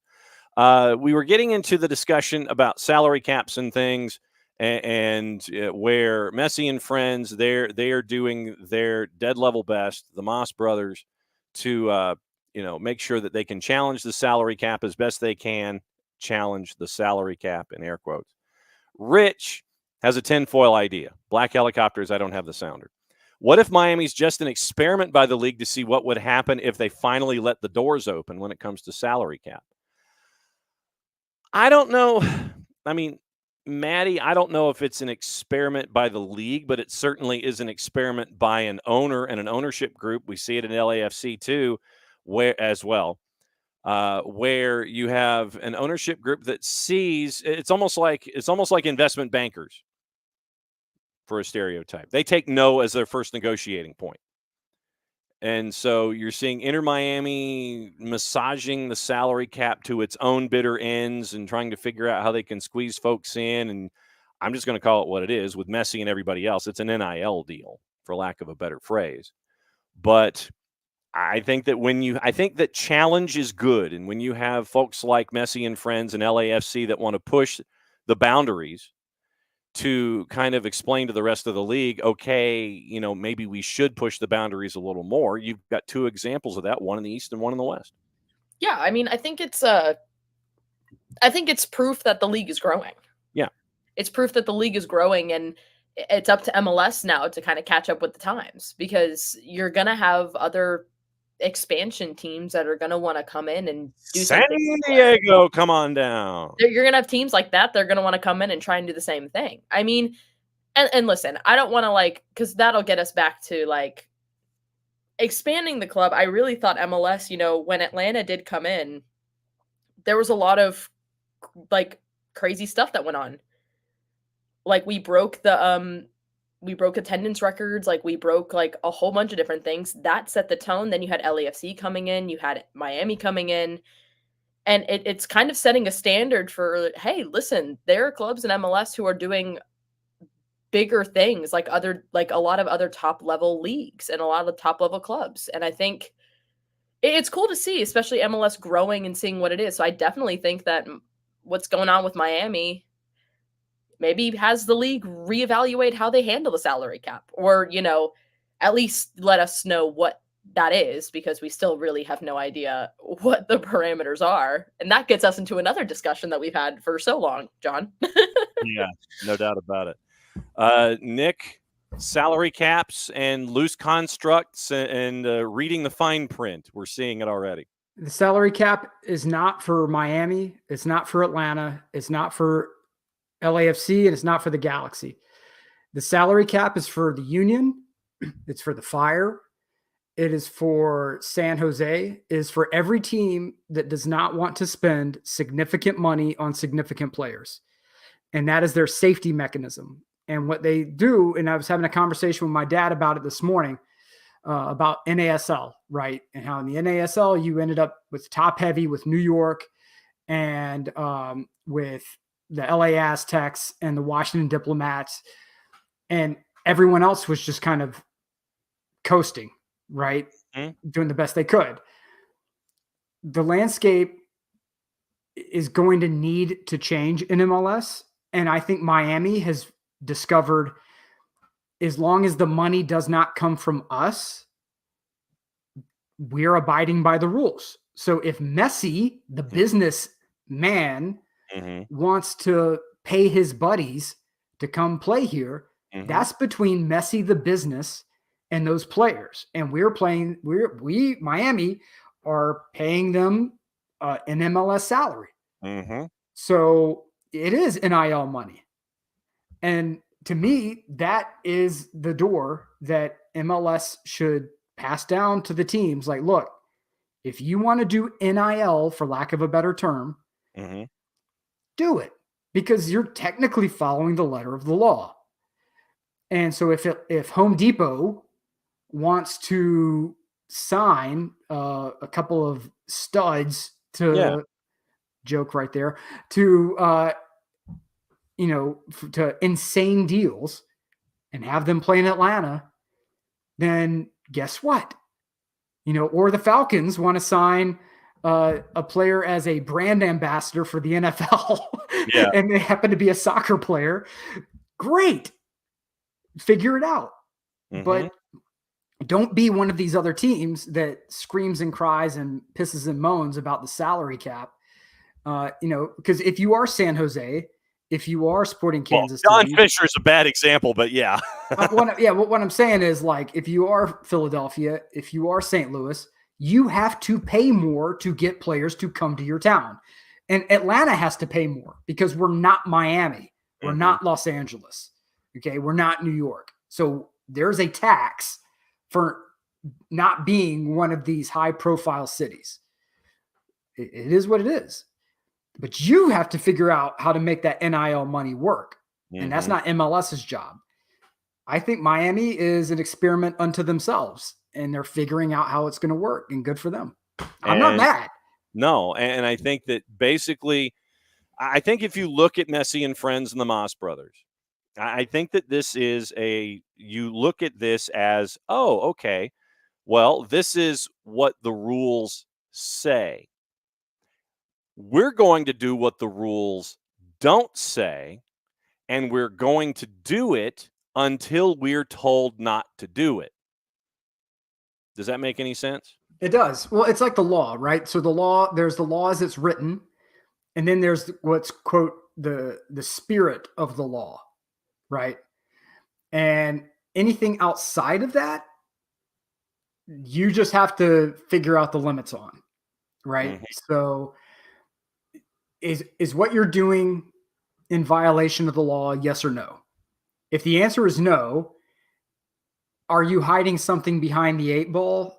Are you violating the spirit of the law? Okay, you may be in violation of the spirit of the law, but if there's no firm boundaries on that, have at it. And Miami's having at it. So, it's like speeding tickets, right? Like, you can drive at 90, you're going to pay for it, but you can drive at 90. No one's stopping you. Yeah. But, you're going to pay for it. It's like, have fun. Yeah, it's like, is there a rule that says you can't drive 90 miles an hour? Yes, it is called a speed limit. But if there is no one there to enforce the speed limit, right, then you're violating the law. But until someone taps you on the shoulder and pulls you over to the side of the road and says you were driving 90 in a 65, are you going to stop if you're trying to get to your destination? I think the answer to that, Maddie, is no. Listen, now we're just encouraging people to speed on the morning show, which I'm not. I'm just saying that it happens. And what I'm going to do as a sidebar is make sure that all of your headlights work on your car. Story time with John. Oh no. Well, last night, as I was driving back up here from Kennesaw, back up here to the Casa and Blue Ridge. Oh gosh. I was not aware, and I'm guessing it happened in drive. So, of course, that would, necessitate me not knowing that this happened. But in the beautiful, bustling metropolis of Jasper, John got the blue light special. And it was, and so I pull over, and I'm wondering what in the wide world of sports is going on. I've got my tag, got my updated sticker. Everything's fine. Have my insurance and everything. I get pulled over, and the very hospitable gentleman who is part of the city police force in Jasper told me that my passenger side headlight was out. And he said, "Well, I thought you were a motorcycle when you passed by me." That was the line that he used. I did not know that my passenger side headlight is out. So I would just recommend that as a part of all of our daily business, we make sure that everything is functioning with our automobiles, so we are not pulled over in the middle of the night by a city police officer to let us know that something is wrong with our car. So that's story time with John for today. There you go. Let's see. Yesterday, Argentina beat Canada in the Copa, and Spain beat France in the Euro. And God, that was so good. Lamine Yamal, Lamine Yamal wears braces, man. They are so damn good. The braces or Lamine Yamal? No, like that. Spain, the way Spain plays, like they have just. It is stupid how they reloaded. They're like, okay, we're going to take a slight dip, and then we're going to be borderline a buzzsaw again. And they're not doing Passanaccio. They're not doing like pass the ball for 87 minutes, score 1 goal, and then finish out the game by passing the ball around. They are imposing. Terrifying, man. Mm-hmm. So Maddie, Argentina sends Canada packing, and Rodrigo made fun of Jesse Marsh. Did you see that? No. Yo, sorry. I came home and I went right to bed. I was tired. So what happened now? So Rodrigo is fouled. Sorry, let me rephrase. There is. Oh wait, is this the one where like he like fell and like barely touched him, and like didn't he get like a yellow card for it? The Canada dude did for the foul. That's what I was saying. Like, is that what that is? Yeah, but there was a knock-on effect from that particular play where Rodrigo's on the turf after the Canada player gets the yellow card, and I think these two events are attached. Rodrigo turns to Jesse Marsh, and Marsh is probably 10 yards to Rodrigo's right. And Rodrigo turns to Jesse Marsh, starts to giggle at Jesse Marsh, does the move with the hands, like the hand puppet talking bit, and then he does the shushing to Jesse Marsh. All in the same. I think this was all in the same action last night. So, yeah, welcome to Copa as an opponent for Argentina, Jesse Marsh / Canada. So that was that was an interesting moment last. That was an interesting moment last night that came across on the Twitters. But yeah, Spain, they're not bad. My entire bracket is now officially blown out in the Euro. I imagine that there are folks who are further along than I am when it comes to successes and things like that. But yeah, my bracket is totally blown. Listen, this game today between England and Netherlands, I'm excited. It's going to be interesting. It's going to set the world back 20 years. It is, because listen, I honestly, I don't want England to make it through, because I don't think they have been they have not been a good team. Because here's the thing. I want a good final. If England goes, Spain's going to absolutely, I believe we've already broken the explicit rule. Spain's going to beat the shit out of them. That's the fourth one. Yeah, that's the fourth time today. Yes. Okay, I figured Jarrett had the first 3, so I think I'm fine. In hour number 1, Jarrett had 3 violations of 3 garnerings of the explicit rating, and so you gave us one in hour number 2. So amazing. Nothing wrong with that. Absolutely. I think they are. And I'm like, Spain's a really, really good team. I was really happy with how the game kind of ended yesterday. It was actually really a fun game to watch. Mm-hmm. But soccer on TV, yeah. England, Netherlands is on Big FOX at 3. FS1 has the Copa semifinal, Colombia and Uruguay, which is going to. Nick, you want a knife fight in a phone booth? Mm-hmm. Oh yeah, that is going to be. Oh, wow. Mm-hmm. Knife fight in a phone booth with Colombia and Uruguay tonight. Hamas against El Loco. Now, I was explaining to the boss. Let me go through the rest of the TV schedule real quick. FS2 has a Can Champ doubleheader. Forge in Toronto at 7. Pacific in Vancouver at 10. Univision is simulcasting the Copa. Apple TV has the 2 matchups in Open Cup at 9 and 11. Paramount Plus has the Argentine Primera at 6:30 and 8:30. Boca Juniors and Huracan, followed by Talleres and Union Santa Fe. VIX has both the Euro semi and the Copa semi tonight. I was trying to explain to the boss about Marcelo Bielsa. And it was, I said, well, he's got the nickname El Loco. And she wondered why. I feel like Ross all of a sudden. Why is he called El Loco? And I mentioned the instance when he was a club coach and the Ultras came to his house. I want to say they were armed, Nick, if I'm remembering the story correctly. Yeah, they brought some ruckus to his door, and Bielsa showed up at said same door with a grenade. Mm-hmm. Basically, I think they had like guns and knives and sharp pointed objects, and so he opens the door with a hand grenade. Yeah, and essentially is like if I go, we go. Mm-hmm.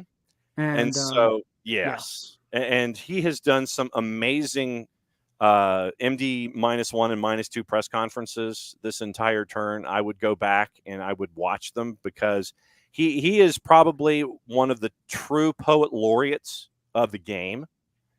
and his love for the game. I think that there are very few that you can parallel his love of the sport, and it comes across in his press conferences that he's had for Uruguay. Mhm. Go back and watch them. They're amazing things that he has been able to say. But yeah, Uruguay tonight. It's going to be a knife fight in a phone booth with Colombia. So, which hummus do we get? That's the question, Maddie. Which hummus do we get tonight? Do we get? What are you anticipating with Uruguay and Colombia? Anything? A bloodbath. There you go. No, I don't know. I mean, I think Colombia has been the best team in the Copa America. Watching them play has been a lot of fun. I think they just are so dynamic. I think Uruguay is going to try and keep up. They're going to do what Uruguay does, which is also very, very good soccer. But I think Colombia might come out of this one on top. I think it might be a 3-2. Colombia wins it. Mm-hmm. That's Shakira is going to be in attendance tonight as well. So listen. Mm-hmm. I personally just saying. Okay. The World Cup, bring Shakira back to do the theme music. Just saying. Oh. Come on. Mm. What do you have against Shakira, Nick? Nothing. Nothing. Not a damn thing. She beat the Spanish tax man. Are you kidding me? She's immortal. Well, but and this is something that Maddie, Nick, is not aware of from our time with soccer over there. Mm-hmm. And it has to do with a lovely couple that was an item, was not an item, was an item, was not an item, and apparently now they are no longer an item. From our friends at Olé in Argentina, headline: Wanda Nara confirmed her new, in parentheses, separation from Mauro Icardi. Mm-hmm. Yesterday, from the Olé editorial board, and Olé is like, the Star or the National Enquirer or, whatever you want to call it, down in Argentina. Headline, subtitle: The model admitted that she ended her relationship with the Galatasaray striker. Copy: Model Wanda Nara confirmed her separation from Mauro Icardi, a Galatasaray striker with whom she has 2 daughters. The rumor had been circulating since last week, and the woman admitted her separation in a chat with journalist Luis Ventura, who showed the messages on air on America TV. Quote, "For personal and health reasons, I tried once more," Wanda added in the chat. However, and this is copy picking back up from Olé. However, it is worth remembering that this is not the first time that the couple, who have 2 daughters, have broken up. In fact, a situation that had a lot of media impact occurred when another model, China Suarez, was involved in an emotional relationship with Icardi. In addition, just over a month ago, Mauro posted a message for their 10th wedding anniversary. Wanda just liked it without writing anything. This Tuesday, the footballer showed images of his training at Galatasaray. Wanda is a businesswoman. She was even Icardi's representative and even negotiated his contract when he signed with PSG. She also hosted a TV show in Argentina and sells erotic content on a platform. In 2023, she admitted that she suffers from leukemia. The couple's daughters are Francesca, who was born January 19, 2015, and Isabella, who was born on October 27 of 2016. The question remains from Olé, given the background, is whether there will be a new reconciliation or whether this is the definitive separation. That is from our friends at Olé. So it's either reconciliation or definitive separation. That's what we're trying to figure out with Wanda and Mauro. I'm not talking about Wanda and Mauro because they are both irrelevant. What is relevant is Colombia is going to put on a show because Shakira's in the house. Okay, they're going to take their game to a new level, and we will have the most epic showdown in Copa America, proving that Copa America greater than the Euros this cycle, and there's nothing anybody can do about it because the facts are on the screen that you're watching. Okay, and Netherlands. Look, Italy did their job last Euros. It's your turn now. I'm just saying. Mm-hmm. Just saying. We got a couple of pieces of developing stories here. Heimer Hallgrimsson, who was let go from Jamaica after their elimination in the Copa, is now your new head coach in Ireland. Jaden Hibbert is back in fold for Atlanta United 2. He got 4 matches under his belt in Birmingham. And let's see, Amanda Stavely and Merdad Gudusi are leaving Newcastle. Their 6% share will be sold as part of a pre-agreed plan. Expectation is that the PIF and the Rubin brothers are going to take those shares, and no reason given as to why Amanda Stavely is leaving Newcastle. I'm trying to see if there's any other news that is posted. Oh, yes. Yeah. Oh, Alan St. Maximin has now, according to Fabrizio Romanos, agreed to a deal with Fenerbahce on loan from Al Ahly. Okay. We have our crew for Atlanta and Montreal on the weekend. I'm just going to build to it. Your VAR is Kevin Stott. Your AVAR is Jonathan Johnson. Your fourth is Michael Venne. Your ARs, Jeremy Hansen and Ryan Graves. The man in the middle for Atlanta United and CF Montreal, Ted Unkel. If I had the prices right, loser horn, I would run. Exactly. So obviously on Friday we'll have the rest of our assignments. But right now, Ted Unkel's the man in the middle up at Stade Saputo for Atlanta United and for CF Montreal. So I think that's all of the newsy news that we have this morning. Maddie, you were here it's good to have you back in here, Maddie. Last thoughts before we get out of here from you. Oh gosh. Love Copa America. Very excited for that matchup tonight. It's going to be a lot of fun. Listen, it is what it is. Things will be great on the other side, and it's going to be a lot of fun. Fun day of soccer. Enjoy it, and and try to stay cool, everybody. It's hot outside. She's hot. Yes. Nick, last thoughts from you before you go. Glad you were here this morning, by the way. Yeah, thanks for letting me hang out. It's up to you. You elect your own level of participation in whatever sports venture or entertainment venture you surround yourself with. Okay. So it's on you to decide your level of participation. It is on the business's side to make their operation appealing for investment.